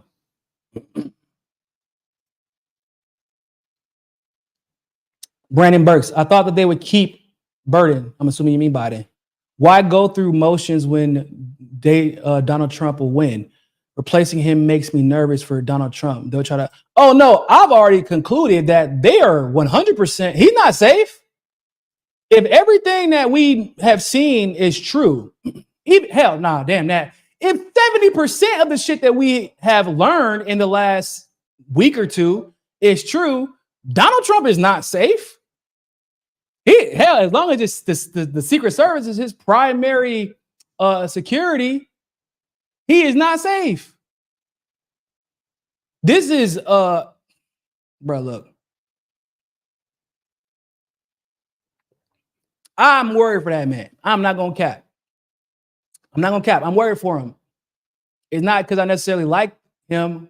It is because I understand the consequences of him being taken out. It puts us in a place in the world where we realize, oh shit, this is actually, I mean, as bad as it is, guys, if they successfully take that man out, it makes it so much worse because we're oh shit, so you can't even be a little bit good. If you don't start new wars, they're gonna take you out. If you even talk about potentially ending the war, they're gonna take you out. You can't misstep in any direction. I mean, because we already seen what they do. I mean, it ain't like we've all been witnessing what's happened over the last 8 years. We know that they never criticized Trump over what he's actually guilty of. Participating in the genocide in Yemen, for example. The assassination of Soleimani, almost starting World War III in that capacity, right? Operation Warp Speed, helping to participate in giving immunity to the pharmaceutical industry, helping with the largest transfer of what? Nah, I'll go give him credit. He tried to stop it, but they went past him. And he tried to call him out. I'll give him credit for that. But he didn't, in my opinion, he didn't stand up enough. Not giving us somebody outside of Brett Kavanaugh for the Supreme Court, because Kavanaugh is he's the legal author of the Patriot Act. He's the one who navigated the legality of it. So like all of the things that they could have criticized him on, they don't ever criticize him on. They just make up a bunch of fugazi shit. And that's what they try to put out into the public, to punish him for not being consistently establishment enough for them. That's his crime in their mind. You're supposed to be one of us. Why are you not playing ball? How dare you try to make peace between North Korea and South Korea? The audacity of you. The audacity of you, sir. How dare you? Oh, by the way, those relations went to shit right after he left, by the way. I mean, in case y'all are curious. How dare you even mention that the CIA is in Syria, let alone make an announcement that you are going to pull them out because you don't even understand their purpose there. How dare you, sir? The audacity. How dare you bomb Syria without getting a congressional approval first? They wanted to bomb Syria. They wanted to overthrow Assad, but they only wanted to do it if they say it so that they can take credit for it. But if they take this man out, it's because he wasn't establishment enough. And they have so much invested in all of the insanity that we are seeing in the world. They're profiting so much off of the pain, off of the instability, off of the war, the lives lost, the real estate that's recently become available due to that fact. They're profiting so much that they will go after this man in broad daylight, know that we're all going to find out, right? We live in a different world now. They know we're going to find out, and they don't give a damn. And in my opinion, that for people that live in that country, really around the world, but definitely the country, and especially the people who voted for him or plan on voting for him, that makes them feel like they only have one or two options: to accept that or the other thing. You get what I'm saying? That would be a moment in history where people will choose. We will accept this outcome and accept that we have no control over this, whatever. You can't even call it a damn government. They're not governing shit. It's just a dictatorship of corporations that rotates. It's like basically, actually, it is kind of a corporation. That's what corporations do. Corporations are kind of a dictatorship that just rotates board members, but they all usually have the same goal. So, what do y'all think? It's like we're going to accept that it's going to be revolution. That's what's going to happen. And it's not going to be about Trump. For most, I would say for about half of the people that would participate, half of the people that would be pissed, it wouldn't be about Trump. It would be, y'all really, like, he barely did anything and y'all took this man out or tried to take this man out. He did the bare minimum.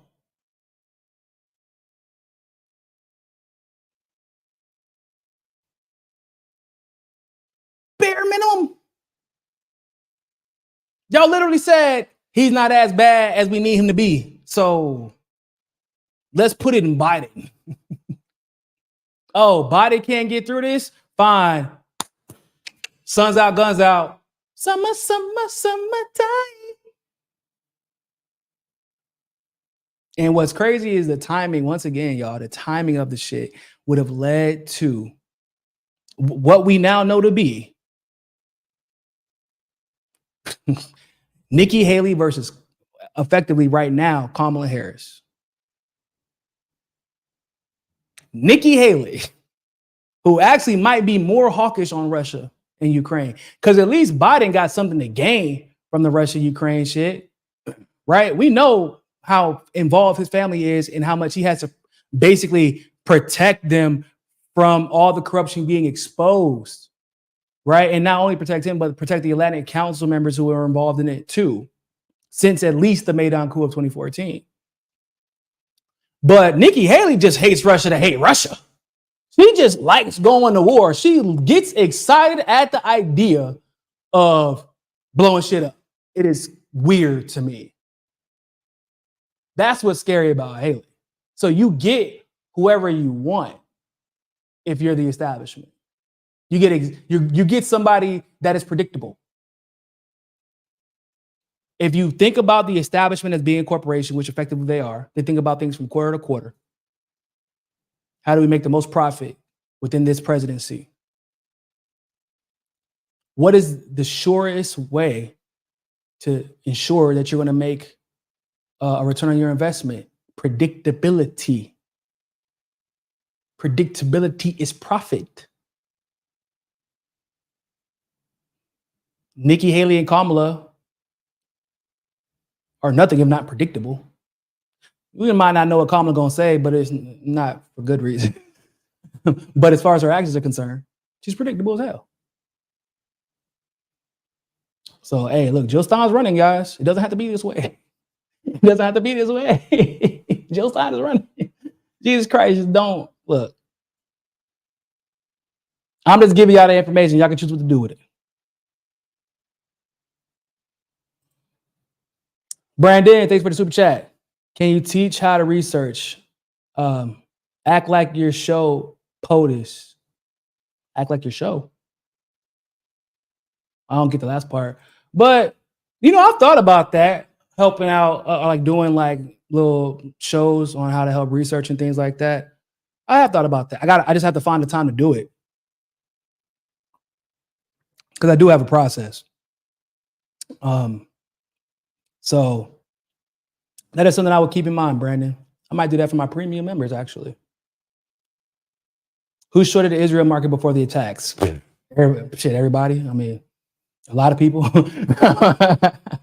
A lot of damn people. Like too much, too many, enough that it raised red flags. And it wasn't just the Israeli markets. It wasn't just Israeli markets that got shorted. It was or where money got moved. It was in the United States as well. It was crazy. Is it Jill Stein against mandates? Yeah, Jill Stein's against mandates. She said that on my show during our interview.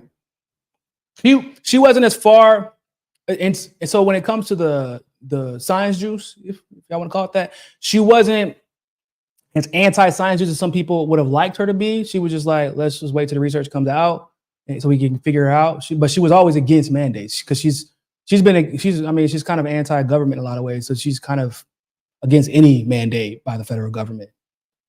She's always been against. She's against the government mandating the old vaccines.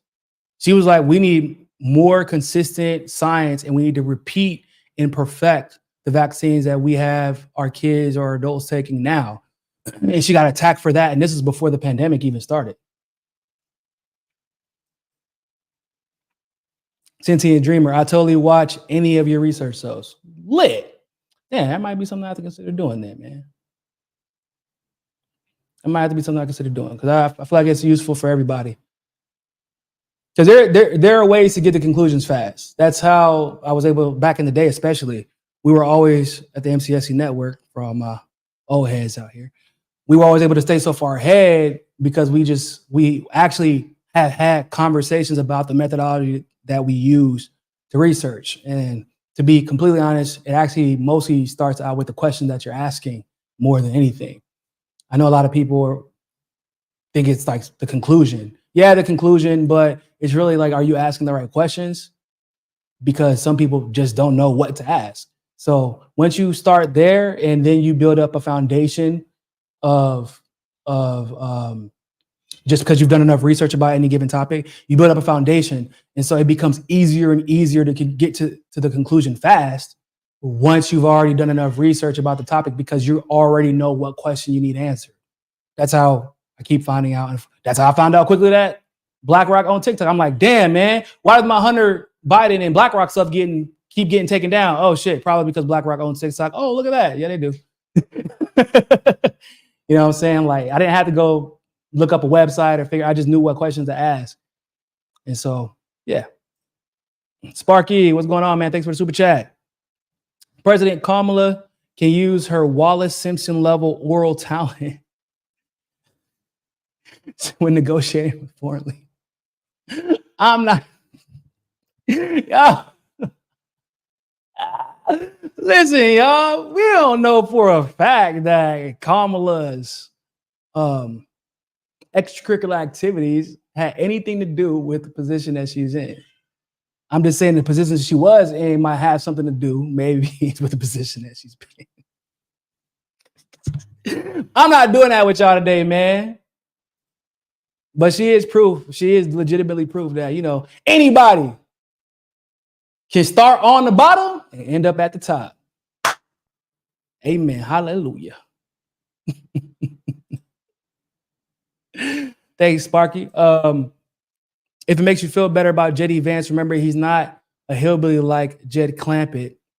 Since Jed's from Ozark Mountains, J.D. from Appalachians, like Deliverance. I've never seen Deliverance, actually. Also, JD being a hillbilly ain't my problem. It's the, being a fucking tool for Peter Thiel. I would prefer him being a hillbilly, to be completely honest. Look, y'all can't tell by Kamala's amazing. Y'all know what? So I'm gonna show y'all something that a lot of people don't know about Kamala. Just to give y'all a little sneak peek into the hotspot video I did today. So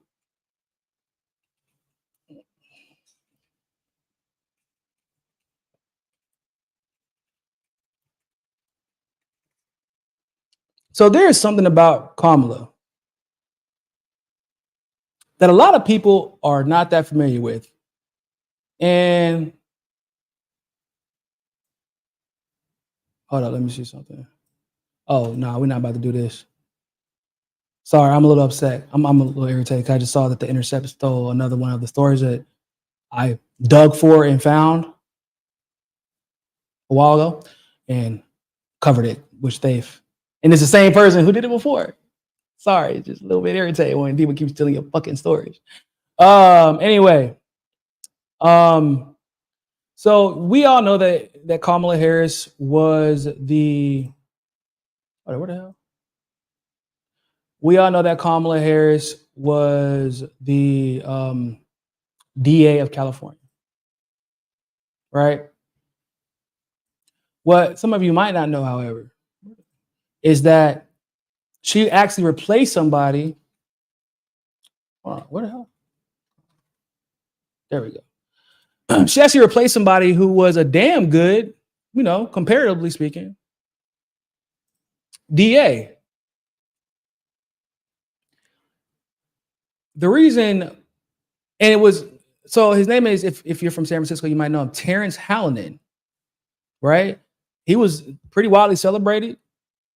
And what was even more strange is that he technically would have been considered a member of the Democratic Party, and he would be an ally, if you will. So whenever it was announced that Kamala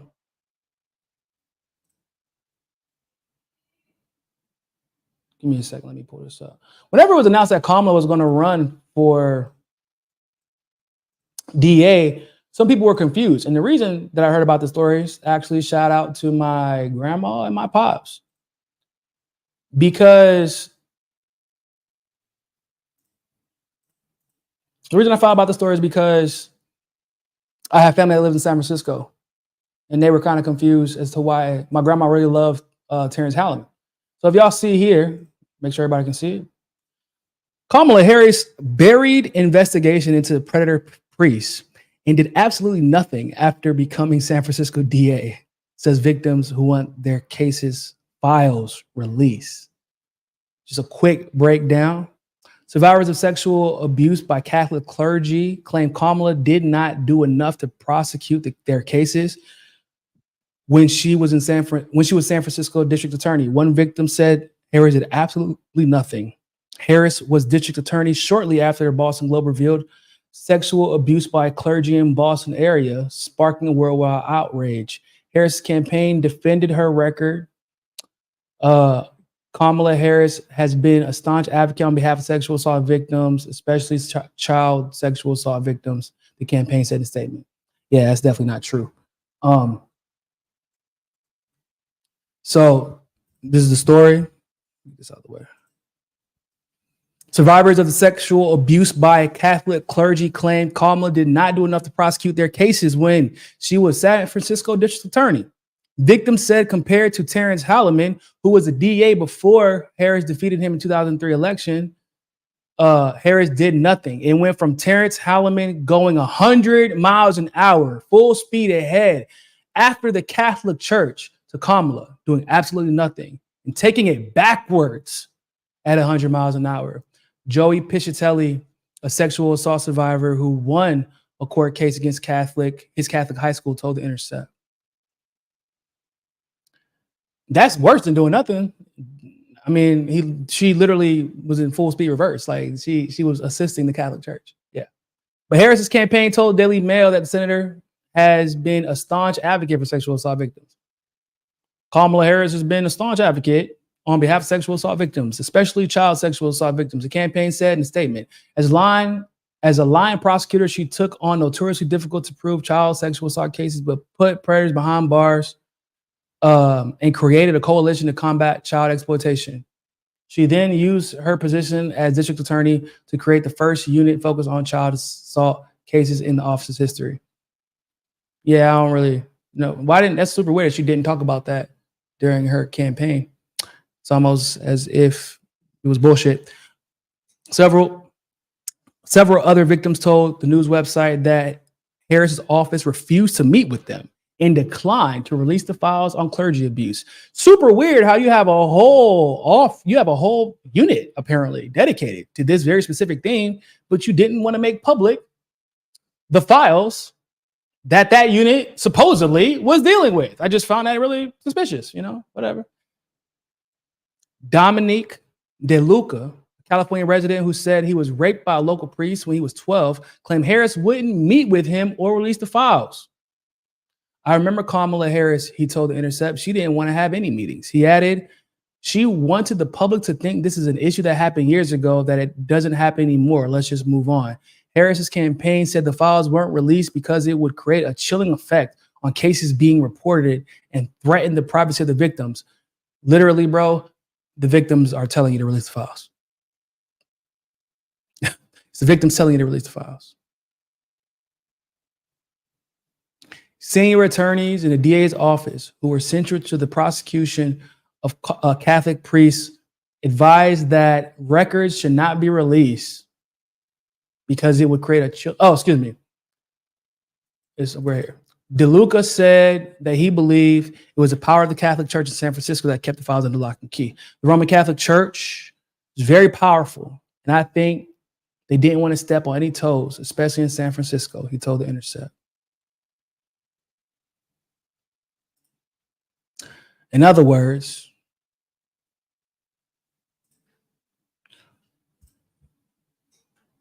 give me 1 second. I want to make sure that my timing is right.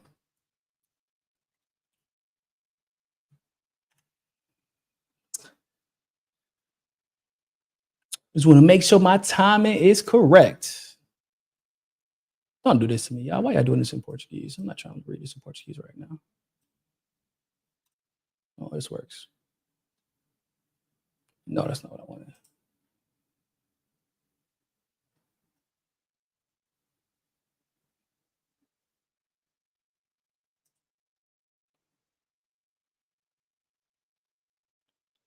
Yeah, that's what I thought. Yeah. She was a DA in 2004.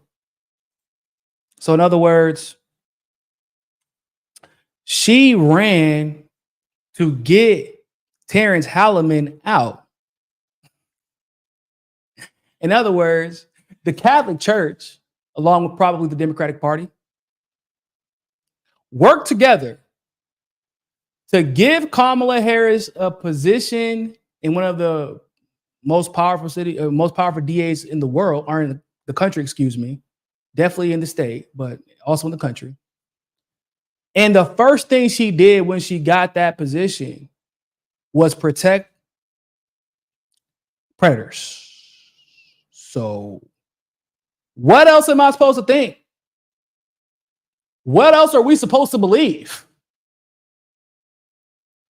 If you are a Democrat and you're claiming to be a progressive, and then you only announce out of nowhere that you're running to be a DA to compete against another Democrat who is challenging the Catholic Church in the middle of one of the biggest prosecutions of sexual predators in the country,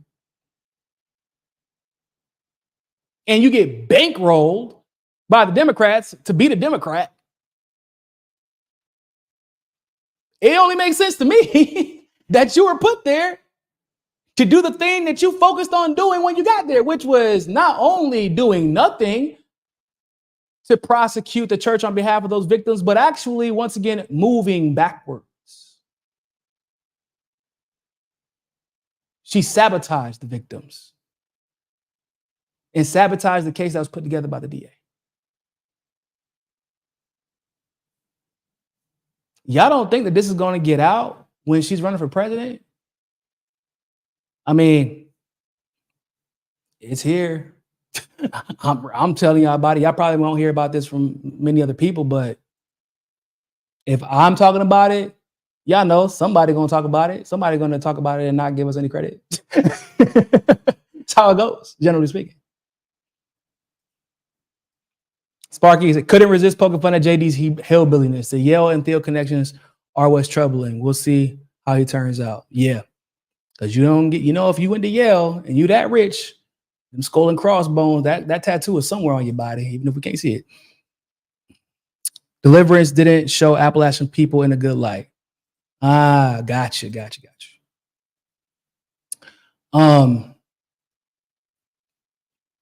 So yeah, that's like a wild story. Don't y'all like? Does nobody think that these stories are going to come out? Y'all know about the story about her and Jamal Truelove? How the DA's office worked with the police department to falsify evidence to go after this 25-year-old kid and accuse him of murder, black kid. And do you know they only got one witness to accuse him? One. Do y'all know how they got the witness to testify? They gave her $60,000 and the jury and the judges looked the other way. They said, nah, the $60,000 didn't influence that witness because her life was in danger. There was actually zero evidence to prove that her life would be in danger or anybody would go after her for testifying. This kid doesn't have a record. This dude was on VH1. This kid was on VH1 at one point. Seriously. There's nothing to prove that he was a danger to anybody. And this particular witness didn't even point this kid out in the lineup originally. The only thing that changed her mind was $60,000. Anyway, the kid ends up going free, Mr. Truelove, and the city has to pay him $10 million. But by this point, Kamala had already made her way out. She was on the greener pastures, became a senator, so she didn't have to feel the ramifications of losing that.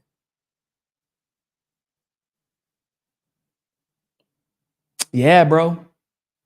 And people think that that's not going to happen. Or the fact people get mad because they think that she locked up 1,500 people for marijuana in a state where it's legal, which is insane.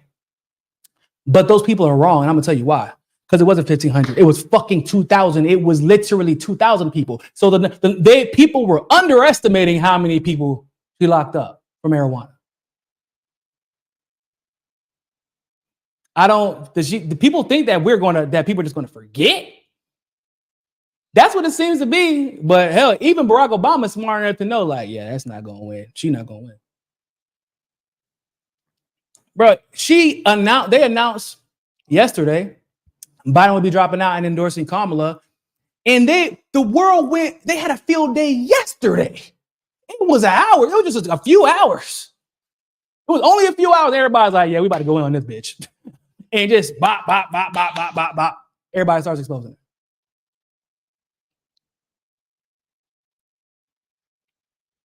Yup. She arrested parents for kids truancies. Yeah. And even though the parents, she was, and she laughed about it, by the way. But the truancy situation was really fucked up because she knew it was poor parents who couldn't afford childcare for kids that are sick, right? So anybody who has been an older sibling and, you're not in a well-off household, if you're an older sibling, what's your job? You got to stay home and take care of the kid. And so younger kids tend to get sick more often, and people in these households tend to have parents who can't miss work. So the high school kid or the older middle school kid has to stay home. And Kamala was laughing about locking up their parents because they can't afford babysitters. Oh, not to mention just a surprise babysitter, because they ain't just babysitter. It's like surprise babysitters because obviously you weren't planning on your kid getting sick that day.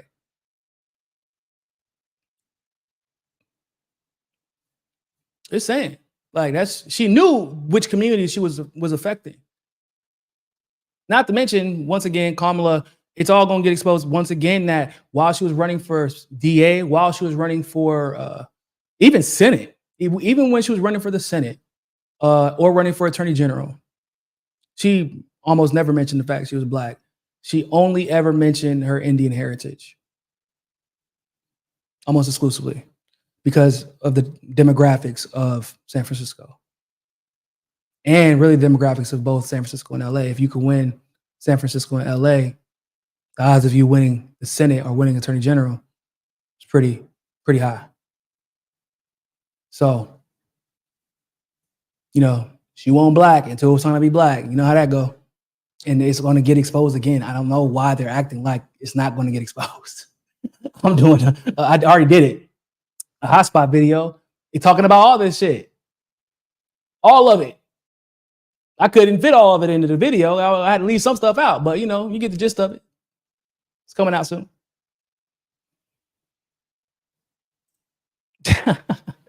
Niko, you're way more viable as a candidate than Kamala. 100%.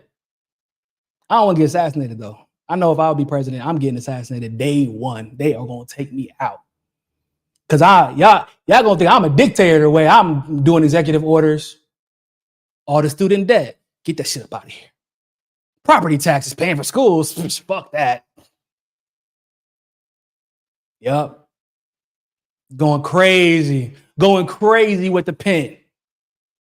Going just, boy, what? Why are we? Hey, how much debt is there in hospital debt? Fuck it. Don't even tell me. Because would I have to ask that question if I wanted to approve the military budget? Would y'all care how much I'm saying? Yeah, okay. Then I don't even care. So here's what we're gonna do. And I'm gonna make everybody in Congress and every judge in the country have to fight me every single step of the way. I'm like, damn, y'all want to take all of this from working class people? Good luck, man. Let me know how your re-election goes. But you can't do that. Y'all do shit y'all not allowed to do all the time. And judge said I got immunity, so fuck y'all. Oh, speaking of immunity, qualified immunity for police officers, gone.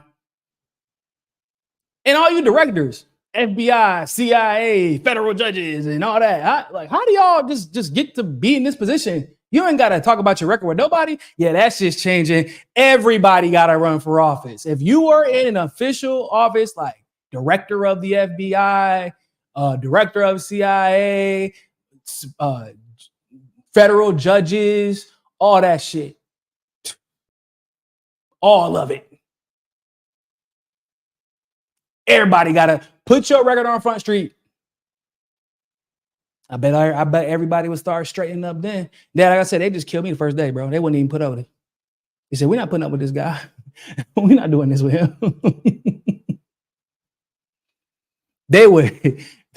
It'd be so bad that they would just have the Secret Service shoot up the White House, Fred Hampton style. They wouldn't even pretend. Like, they were like, oh man, we thought it was a terrorist in there, but it turns out it was just the president. For real. I would be everybody's favorite dictator.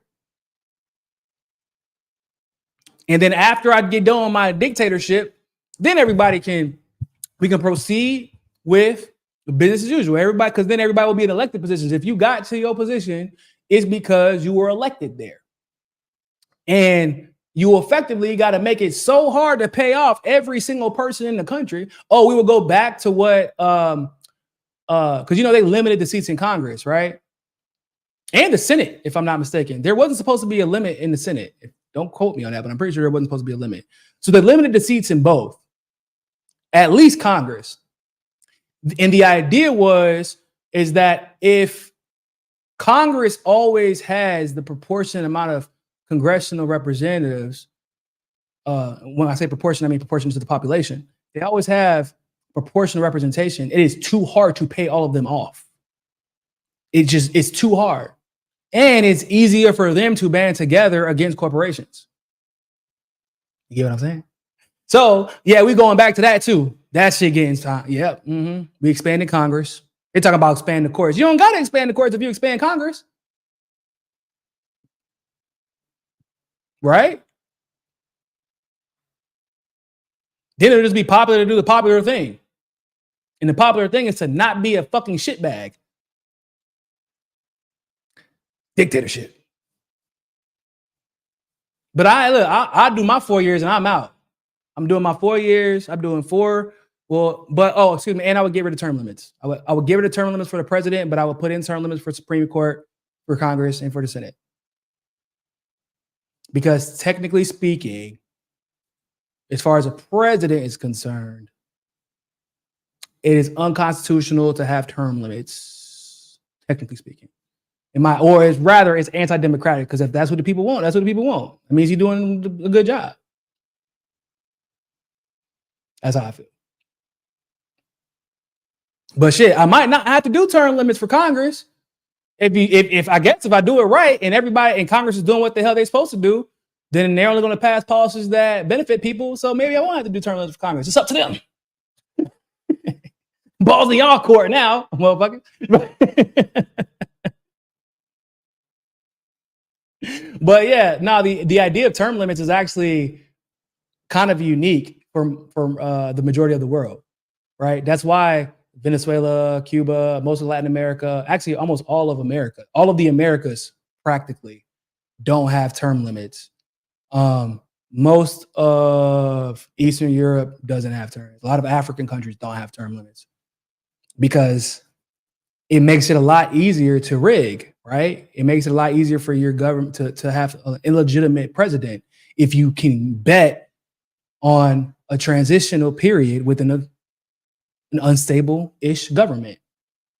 It's hard to gain traction when ideas are, you know that a different set of ideas are going to have to be introduced in a not so legitimate way every single, every 4 years, every 5 years, every 6 years, or whatever.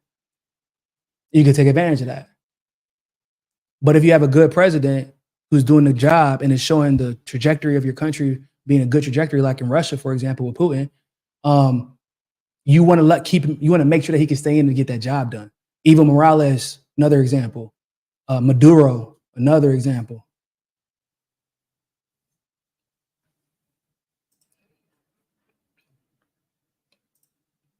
Break up monopolies and do some major league trust. Yeah, Sparky, that's a damn good idea. Yeah, that's why y'all my people, man. Yeah, man. Microsoft, that shit broken up. Apple, we're gonna talk about it. We're gonna sit down. We're gonna have a one-on-one conversation.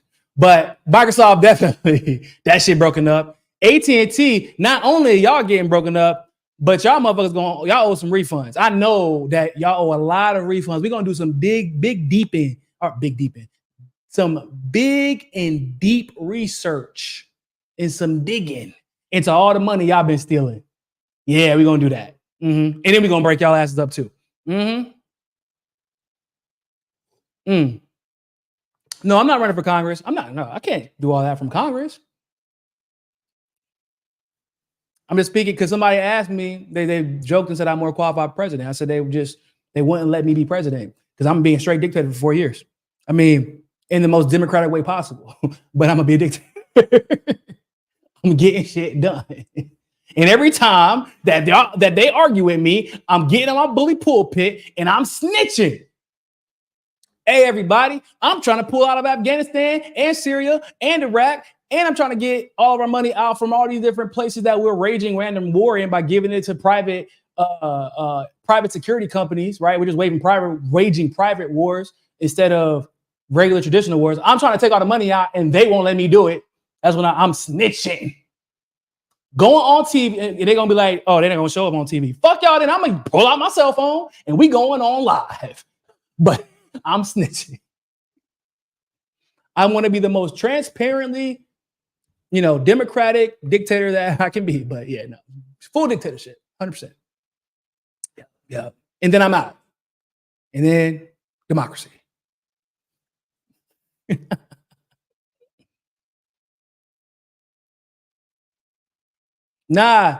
So this is an interesting take. I want to unpack this. There's no need for a formal head of state, no need for one person to represent one country. Fuck Maduro and fuck Putin. See, there's a thing that one person, Maduro and Putin aren't one person, or they both are not one person that represent the entire country. That is how they've managed to be so popular, stay in power, and get so much done.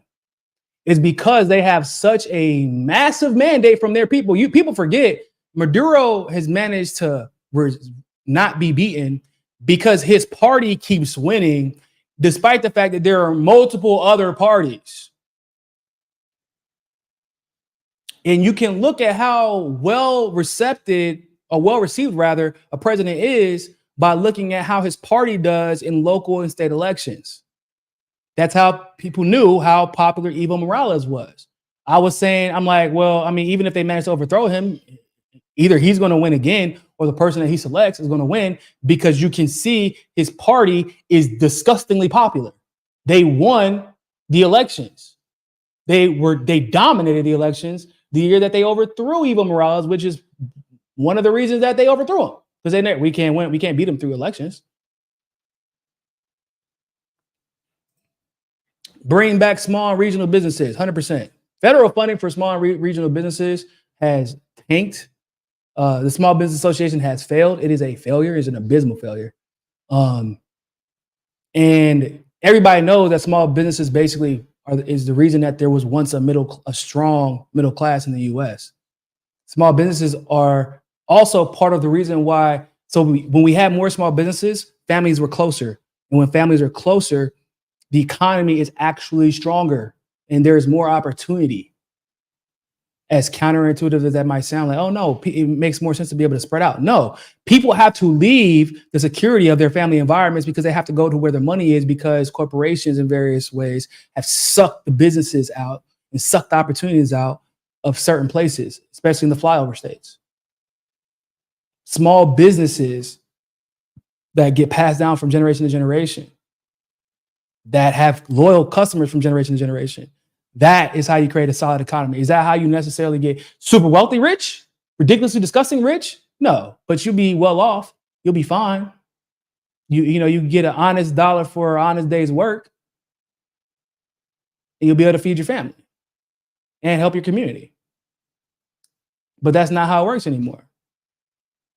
Right? You get people, I'm betting on this corporation to do well. And because I have insider information, because of who my family knows. Like, that's not fucking, bro.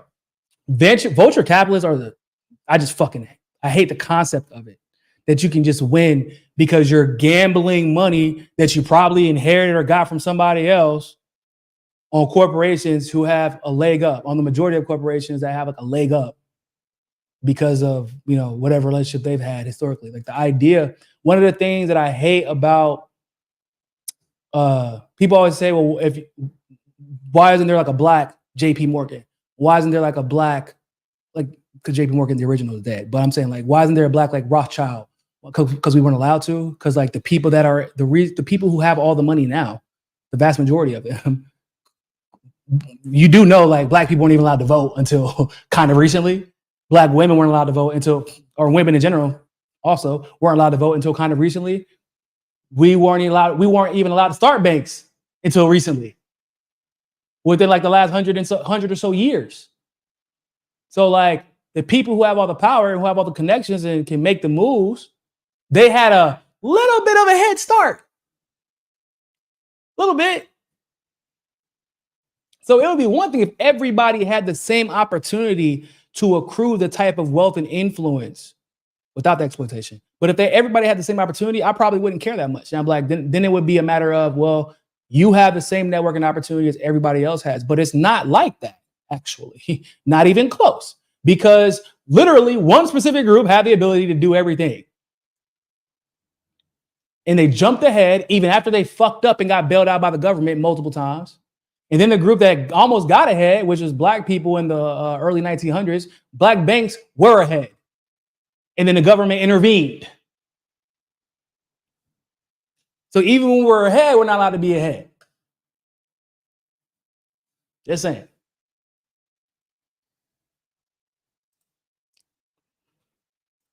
But yeah, I feel like there was one more thing that I want to talk about before we get up out of here.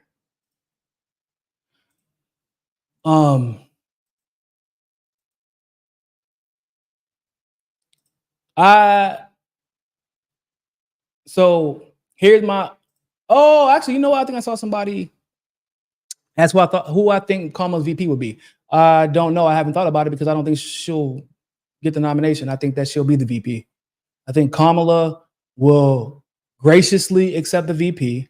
Obama will be the one whoever Obama endorses, that's who will lead the party. Okay? That's just how it is. Now, some people are kind of, because I've been of the religion that Michelle's not going to run. I've been saying that, and I would really hate to be wrong about that, because I've been like, really, Michelle is not going to do this because she doesn't like politics. Because she doesn't like politics. This is a true thing. She just likes fame. but she doesn't like dealing with the Democratic Party, and also she really doesn't like Hillary.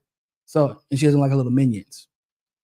But there is a possibility, this is an off chance, that the Obamas did not endorse Kamala because there is a window where Michelle could win. And she could have won in 2020 if she ran, but she didn't need to because Biden ran, right? And effectively, Obama, I mean, a lot of people argue that Biden became Obama's proxy. 2016, she begrudgingly endorsed Hillary. It was like the last minute that she begrudgingly endorsed her. They didn't like each other.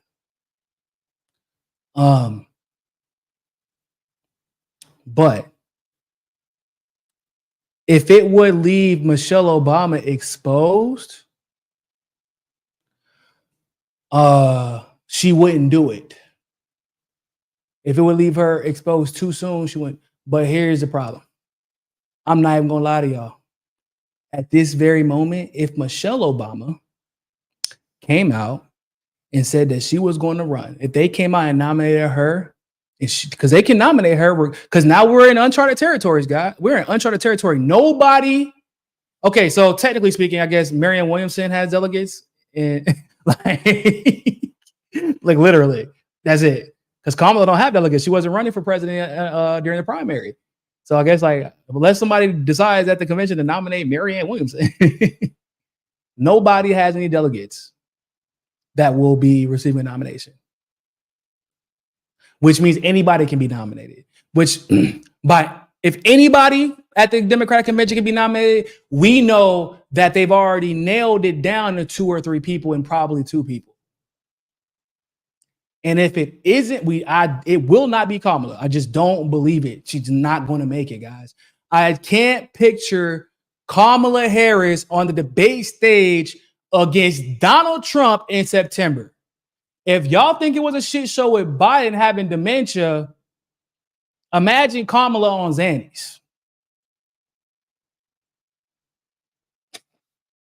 I think we've all seen enough video clips to know what that's like. Okay. Yeah, exactly. So there is an off chance that Obama did not endorse Kamala, not because he didn't want to endorse her or doesn't like her, and maybe not even because he doesn't want Hillary.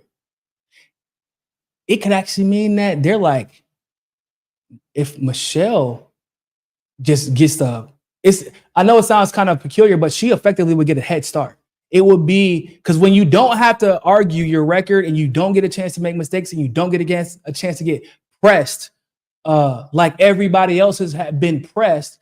And in this particular case, you are an Obama who unfortunately in the Black community and amongst liberals they're viewed as royalty in politics now. I would say that they probably are viewed as royalty more so than the Clintons have been viewed. They're like that now. And Michelle is held in higher esteem than Barack is. And to be completely honest, to a large degree, she always has been. But Barack had the CIA connections, and he was the one who was picked. So, but I don't know what the fuck I'm gonna say if I don't know. I know about Michelle. I don't know enough. What has she done? She hasn't done anything for us to be like, she's a horrible pick. Black people don't fall for this. I don't know how we're gonna get away with that one, guys. We're screwed. She's gonna win. I'll tell you right now. If Michelle Obama runs for president, she's gonna win.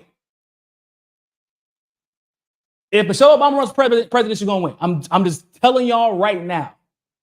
Because all of a sudden, it will look like the Democratic Party is finally listening to its base.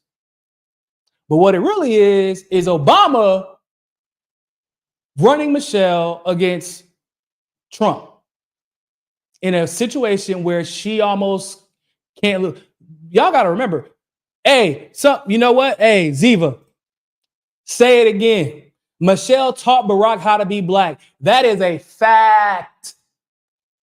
It was Michelle who was politically connected. It was Michelle, like whenever Barack and Michelle worked together as lawyers, Michelle was ahead of him on the pecking order. Everyone thought it was going to be Michelle that rose to political stardom. Michelle, arguably, for a lot of people, she was worth more than Obama was before Barack Obama became president. People don't know that. Michelle ain't new to this, but she don't got no negative anything to attach to her. And then it's going to get super racist, which is not going to help the circumstances. Like, not for the Republicans. If they can't figure out something to attack her on substance, like, they at least got to link her to Barack Obama's policies. Because if they just go after her, you know, being Big Mike and being black, it's just not going to work. It's not going to be enough, guys. And it's scary. It's like, because I don't know what Michelle would do. I would assume that she would carry on Obama's legacy, and that is terrifying considering he brought slavery back to Africa. Considering he started 7 new wars. And once again, like Obama, she would probably get praised and celebrated the entire way. Or maybe she fixes Obama's legacy. Because she's never come out. I'm going to put it like this. Outside of her endorsement of Clinton and then subsequently Joe Biden, it's very rare that Michelle comes out with a statement that like pisses me off or disappoints me. I get pissed off that she doesn't make statements. But like, what's the most controversial thing that Michelle Obama has ever said? I'm endorsing Hillary Clinton. Like, and that's the most controversial thing that she's ever said, specifically because she hated Hillary Clinton. She's never liked her. Especially because of how Hillary pushed the racist rhetoric against Barack when they ran in the primaries against each other. But she's never liked Hillary. So that's kind of basically it. Like, hey, y'all in the chat, if y'all can remind me of something that Michelle did, please help your brother out, because I'm actually saying it out loud now. I'm kind of getting a little bit nervous. Y'all need to, send me some shit. Please help a brother out because I don't know how we conquer a Michelle. And we're in the most unique situation. So, some of my conservative friends are calling this a coup. They're saying the Obamas are doing a coup. And it doesn't sound that far off.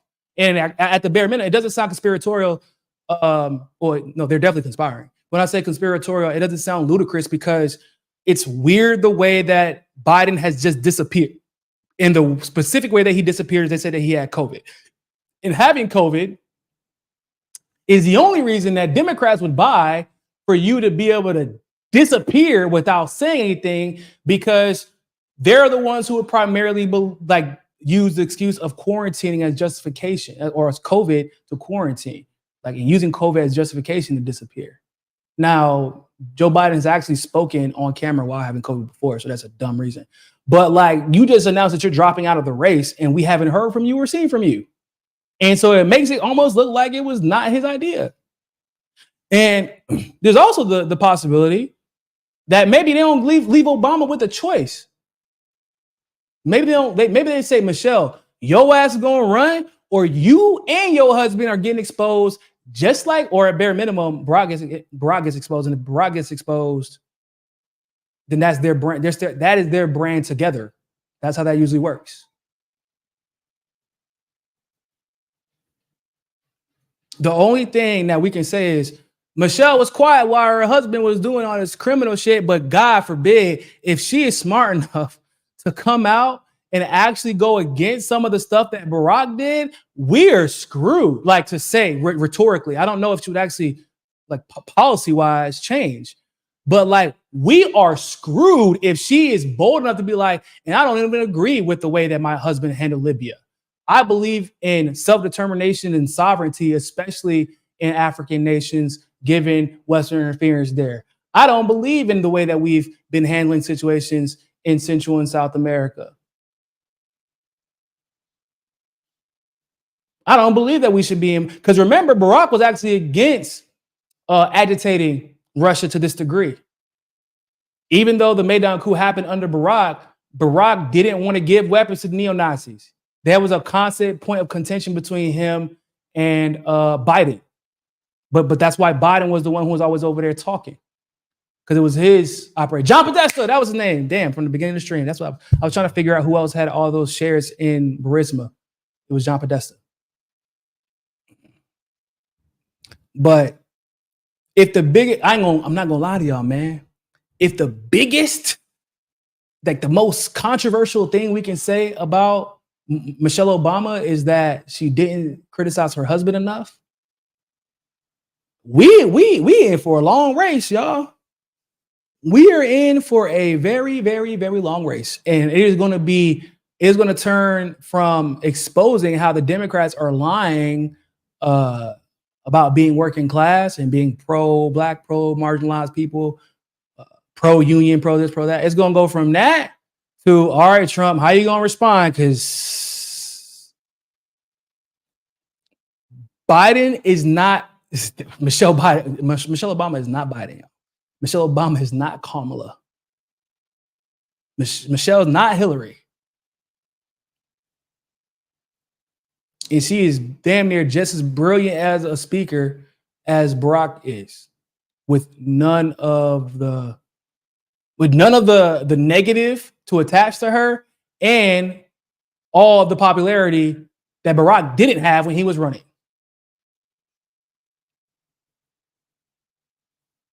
It would set our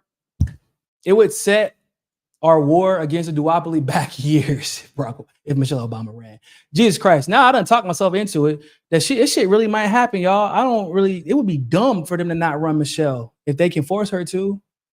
Right? Like, I'm kind of scared, guys. Like, who brought that up? Man, I was getting so excited. Like, damn, man, they finally gonna lose. You ain't got to assassinate Trump if Michelle runs. Michelle's gonna win. Oh, Jesus Christ. Yeah, that's exactly it. This is exactly it. Michelle seems like an empty vessel that anyone can pour their false hopes and false delusions into. Yeah, exactly. That's exactly what she is. But extremely talented and well-spoken.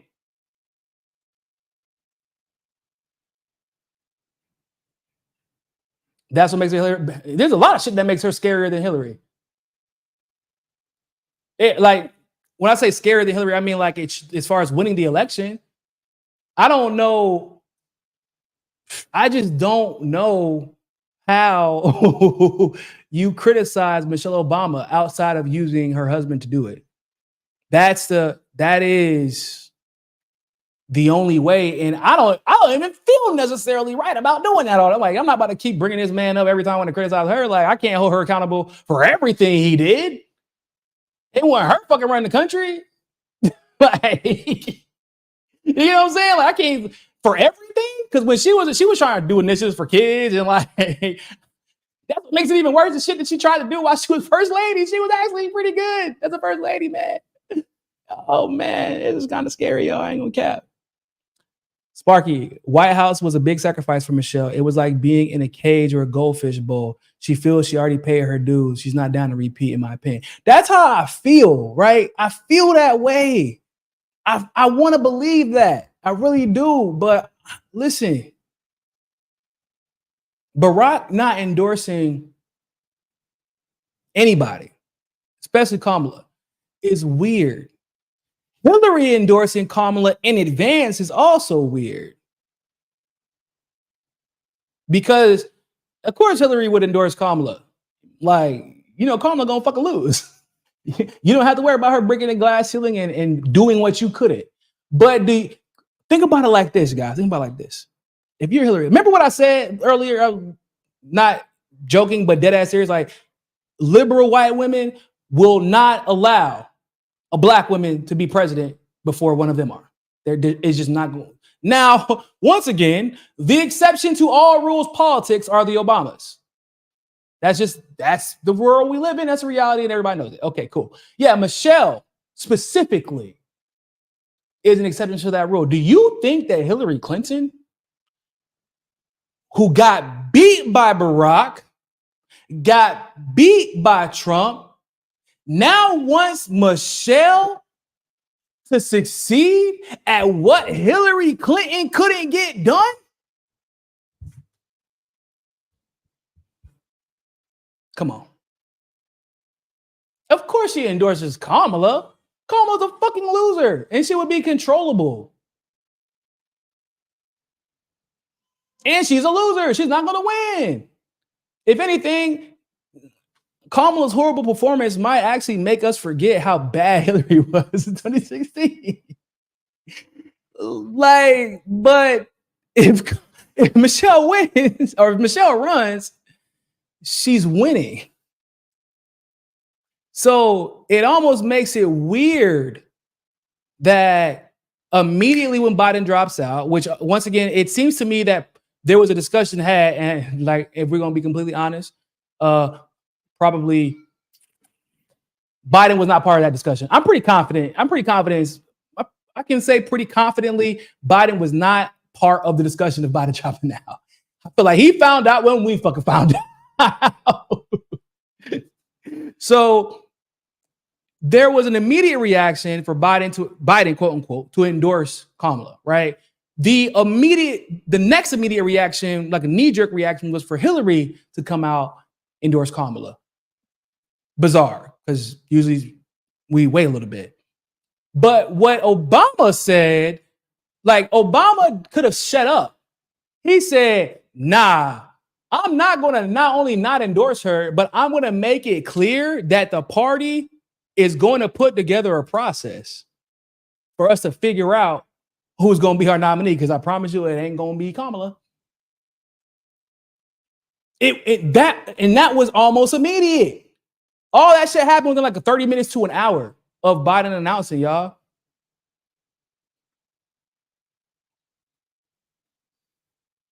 So, I would say that Hillary Clinton and Barack, they're at odds. Nah, motherfucker, nobody's at odds with Barack Obama in that Democratic Party. Barack runs it. That is one thing that I have learned, y'all. It's not like the Democratic Party is not like the Republican Party, where they kind of run through alpha males. And that whoever is the alpha at the time, whoever the alpha wolf is at the time, that's who runs the party. That is not how the Democrats operate.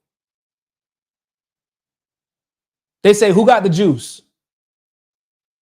And at this particular juncture, it is Obama until he somehow stops being Obama.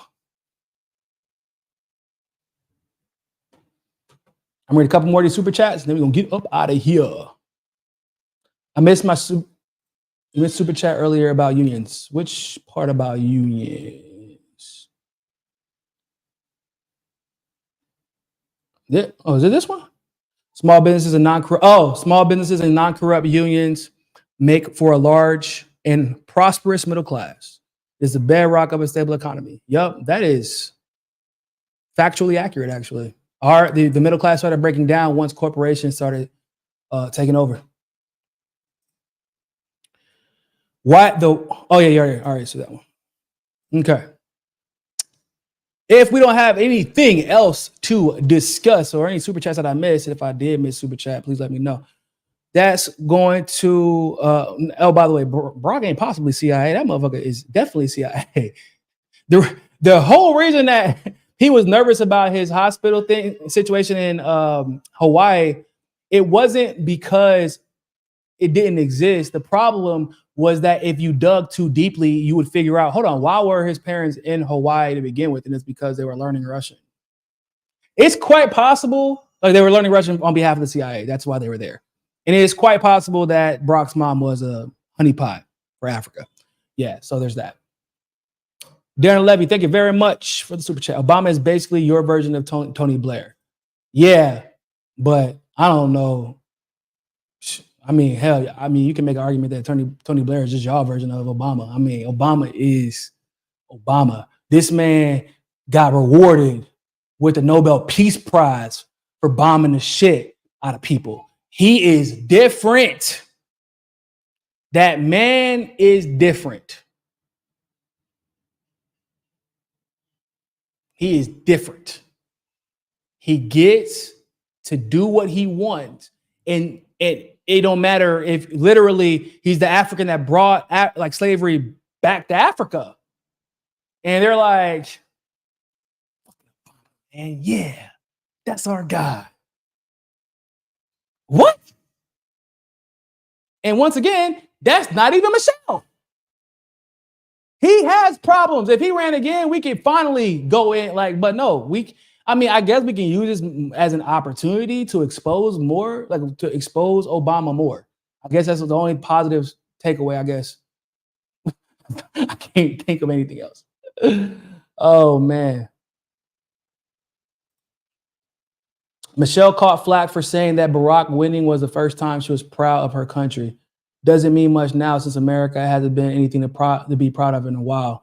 Yeah, I'm about to say, her husband winning despite everything that, because we got to remember, like they were treating Barack like shit. Like, I don't like the guy, but it got a little racist and Islamophobic somehow during his election. So I can understand why, like her being proud of her country for the first time, given we know what the U.S. is, and it being her husband. I can understand her saying that. I would feel probably the same way. So yeah, that's not that controversial. Don't, and I hope that fucking not the Democratic Party. I hope the Republican Party isn't stupid enough to use that as a talking point. Please don't do that. Because if y'all don't think that Michelle wouldn't be equipped to defend that point, y'all are stupid. I'm just being real. Michelle was a lawyer too, guys, but she won't the shitty kind of lawyer like Kamala, okay? She was good at her job. She was really good at her job. So, and Michelle knows when to talk and when not to talk. She knows when to say her piece and when not to. That's part of the reason that Barack Obama has managed to stay so popular amongst liberals is partially because Michelle is so selective about when she talks. What's Hillary Clinton's biggest problem? She don't know how to shut the fuck up. Bill and Hillary got the opposite problem. Bill can't stay out the spotlight because Hillary is always fucking up. And when Hillary starts to fuck up and then wants to go after Trump for being a shitbag and a pervert and X, Y, and Z, people are like, hold up, but didn't your husband do this, and this? Like when they marched out all the girls that Bill Clinton had sexually assaulted. That was crazy. But they got the Clintons got the opposite problems of the Obamas. So I don't know. I don't really know how we handle that situation, guys. I'm gonna have to sleep on that one. That was a good question. That was a good question. Because I'm stumped for the first time. I'm actually genuinely stumped for the first time. I don't know how we handle that. They're gonna 100% fall back into the duopoly. They are gonna go back to sleep if Michelle Obama wins. And that is horrible. That is horrible. All my laugh at the Democratic Party would be for naught. They would get the last laugh for sure, unfortunately, if Michelle won. I don't know what to tell y'all. That's it. I guess for now, we can bask in the fact that we were right about Biden dropping out. If things stay as they currently are, Kamala being the nominee means the duopoly might be done, at least in its current form. Because even though Trump will win, he only got 4 more years, and he's either going to do a little bit of what his people want, or he going to get exposed, and people are going to go balls to the wall because there is no more Trump after him. right? There is no more hoping that he will do better. It will be what it is. So, and they don't, and the Republican Party doesn't have any more perceivably populist candidates that can sell the show like Trump could. And the Democrats are done. The Democrats are effectively done. The only thing that changes all of this is Michelle Obama running. And now that I'm saying it out loud, because of the stakes, right? Because of how high the stakes are, it is not inconceivable that Michelle Obama runs. It is not inconceivable in the slightest. What makes it even scarier is a possibility that, because y'all do know if Kamala being VP right now doesn't even guarantee her the VP spot at the convention. She could be, right? That would be the just thing to do. And, because if we're comparing it to like the situation with FDR and Henry Wallace got removed last minute, even though he had already been the vice president in previous administrations. So that would be the consistent and just thing to do would be to leave her as a VP. But they won't do that. Whoever the nominee is, they will choose the VP. They will choose their running mate. And it's even scarier thinking about the possibility that Michelle Obama could pick Hillary Clinton.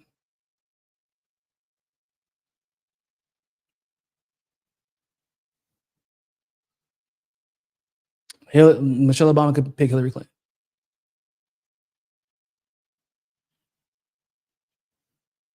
Oh, I said two. Yeah, the other possibility is that Obama is that Hillary Clinton is going to be the nominee, and the reason that Hillary Clinton came out against Kamala was came out to endorse Kamala was basically to gaslight everybody into believing that she isn't part of a coup to win the nomination whenever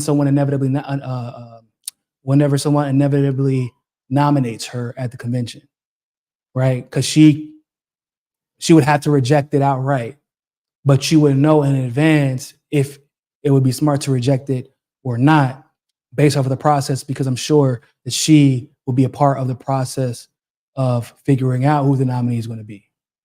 So unless they come up with a process where they say, well, we're just going to go with whoever Biden endorsed, which is also a possibility because they literally don't feel like they have to take into account anything other than who the fuck they want. So, but there is Barack could not be VP. So, because if something happened to Michelle, he would be president again. So he can't be VP. Unless they do some weird shit where he could be technically VP, and if something happened to Michelle, the next in line after the VP would just jump up to the presidency and Barack would just remain VP. That's a possibility. Jesus Christ, I hope that's not the case. I hope that is not a thing, because if it is, that's even scary.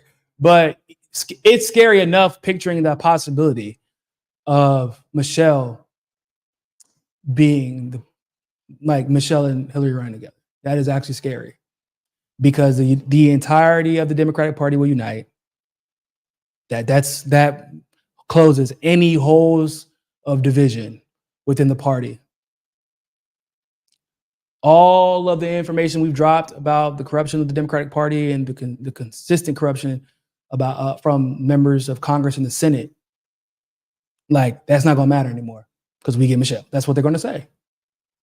Michelle's going to get him in order. They're going to believe that Michelle will use her bully pulpit to push progressive policies, and that's obviously not going to be the case, but that's what they're going to think because they have no reason to believe otherwise. Because we don't know who the hell Michelle is. We do know, but you know what I'm saying? We don't know who she is as a legislator. We don't know who she is as an executive. We don't know who she is as a governor. We don't know. We barely know who she is as a wife. Which is probably by design. Valerie Jarrett discovered Barack when her colleague, Michelle, introduced her boyfriend, who she confided in to her she was about to dump because he was a nerd. That sounds about right. Sounds about right. Yeah, I mean, yeah, she's the wife of a warmonger, but that ain't gonna really keep people Hillary didn't lose because of how horrible Bill was. And Bill was just as bad, if not worse, than Barack. I mean, especially on domestic policy. Bill was, the shit that he did to black people on domestic policy, working with people like Biden and other segregationists and corrupting the ATF and building the private prison industry in the form that we know it to be today, being more conservative than George H.W. Bush. Like, that shit didn't hurt Hillary.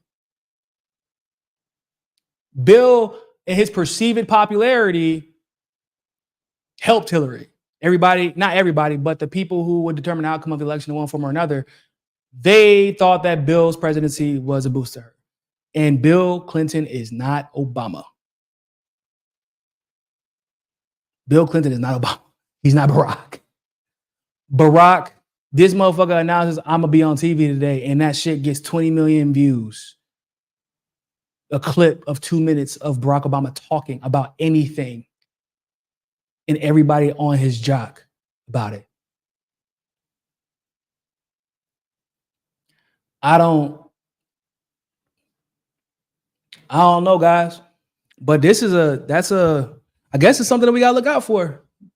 That is a genuine concern now to me. Thank you, because I was going to sleep pretty good at night thinking that, oh man, look, we're on the way to busting up the democracy. Or excuse me, I thought that we were on the way to busting up the duopoly.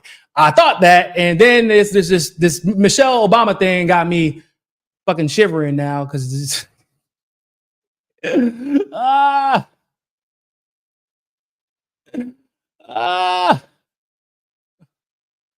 Are you seriously legitimizing these people? What? Legitimizing who?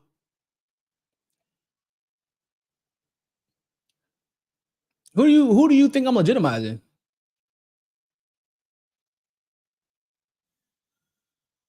Is the sadness in my voice not apparent? It's just, I'm literally fucking sad as shit. Like, cause I'm realizing, like, damn, actually, Barack Obama has been talking a lot lately, and I'm putting all the Barack when I thought about, like, why would he not endorse Kamala? And also, where is Biden at? And also, why has the news been talking about how Obama doesn't want Biden to run this time? Remember, those were headlines that started weeks, if not months ago. Like, I would give it at least a month and some change that they came out and started saying that for some reason Obama was giving comments behind closed doors that he didn't think Biden could win and he didn't want Biden to run. Like, why? Motherfucker, you aren't running. And that's your homeboy. And don't you just want the Dems to win? Well, yeah. But in his mind, I'm sure he's like, oh yeah, I want the Dems to win. But if I get an opportunity to get my wife in, then yeah. And this is an opportunity because, and also, we also know that if Joe Biden runs, the Dems aren't going to win because they're not viewed as favorable, and he isn't a favorable candidate.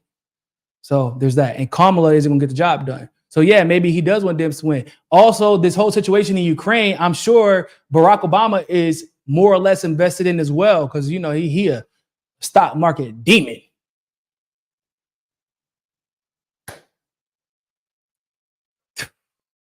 Y'all, let's just do some. I don't know who y'all pray to, but let's just pray.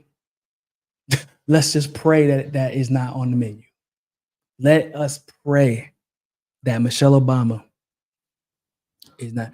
U.S. policies is all BS. Yeah, I mean, but the consequences of U.S. politics is not BS. You can look around the world and see that. And what my point is that if Michelle Obama becomes president, the realization that you and I have had already that United States politics is bullshit and we need to bust it up, that shit goes out the way. We get set back decades. Do you understand what I am saying to you? Because I don't think that you're getting it. I don't think that you understand how much control, how much the Obamas put motherfuckers to sleep.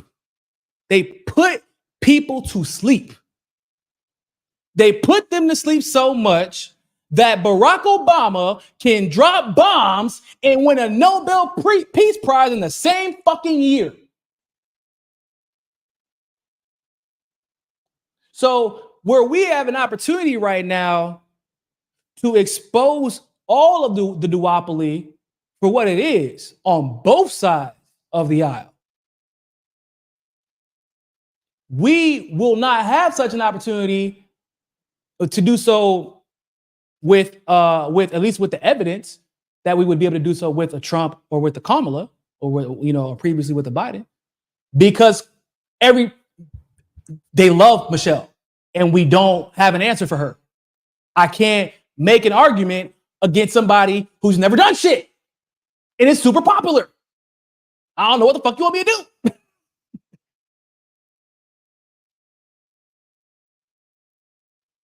Oh, you were, see, Z was smart. She said, some of us already got it. That's why I left 12 years ago and I'm now in South America. Shout out to you. Cause I'm right here with you. What's up, neighbor? And if Michelle Obama wins, I'm even happier I moved to South America because, whoo.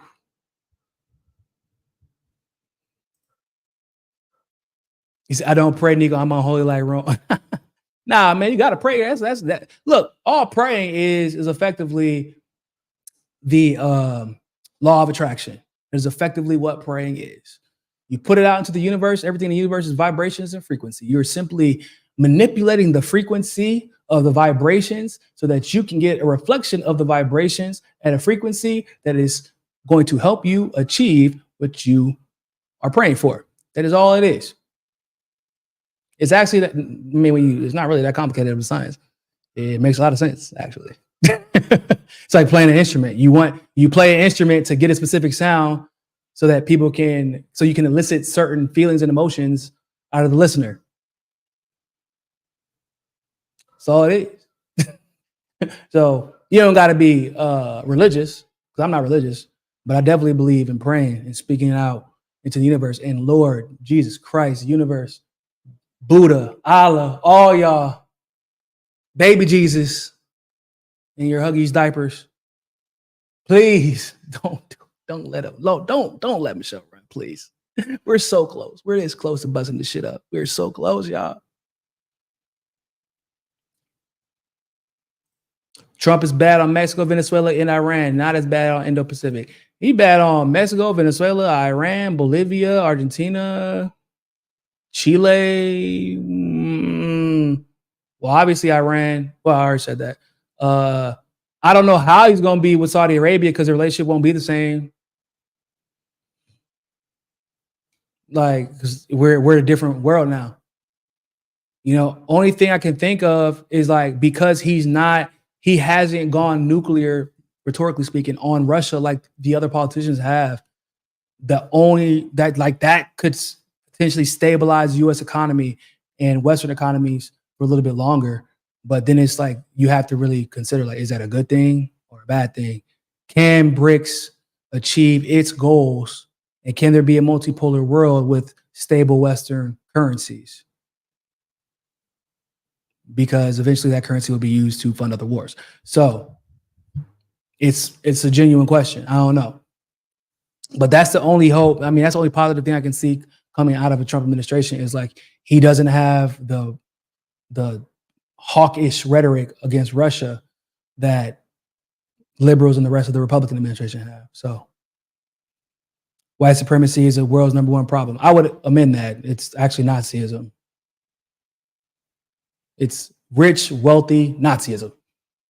And it has been. Did you choose a BRICS country on purpose? What do you think? All I'm saying is the G conference is about to be right here in Rio. That's all I'm saying. Look, when I found out how serious BRICS is going to get, I didn't know I was going to end up being necessarily in one of the BRICS countries. but I definitely wanted to be in like a BRICS adjacent country, a country that has its economy invested in BRICS so that you can feel a little bit safer. You know what I'm saying? So you can feel a little bit safer in the sense that if they have economic ups and downs, that they would have an opportunity to bounce back, and that they would be protected through the united economy that BRICS is trying to put together. So yes, that's your answer.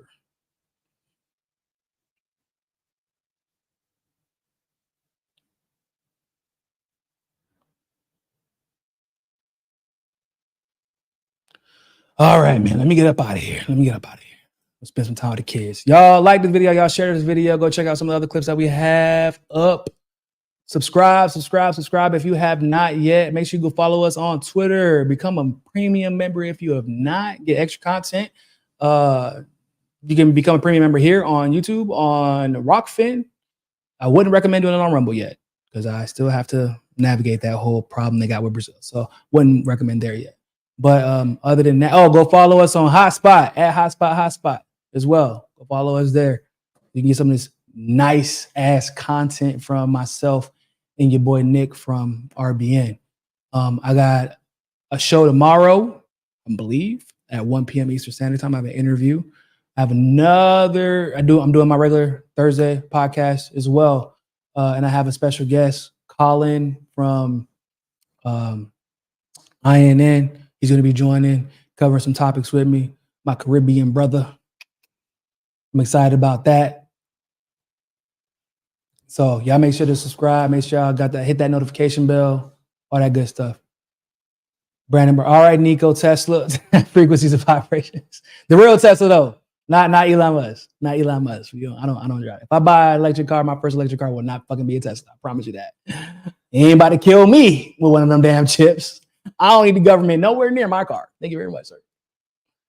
Hey, fun fact, in Brazil, we didn't have those little meltdowns that everybody else had around the world. That's all I'm saying.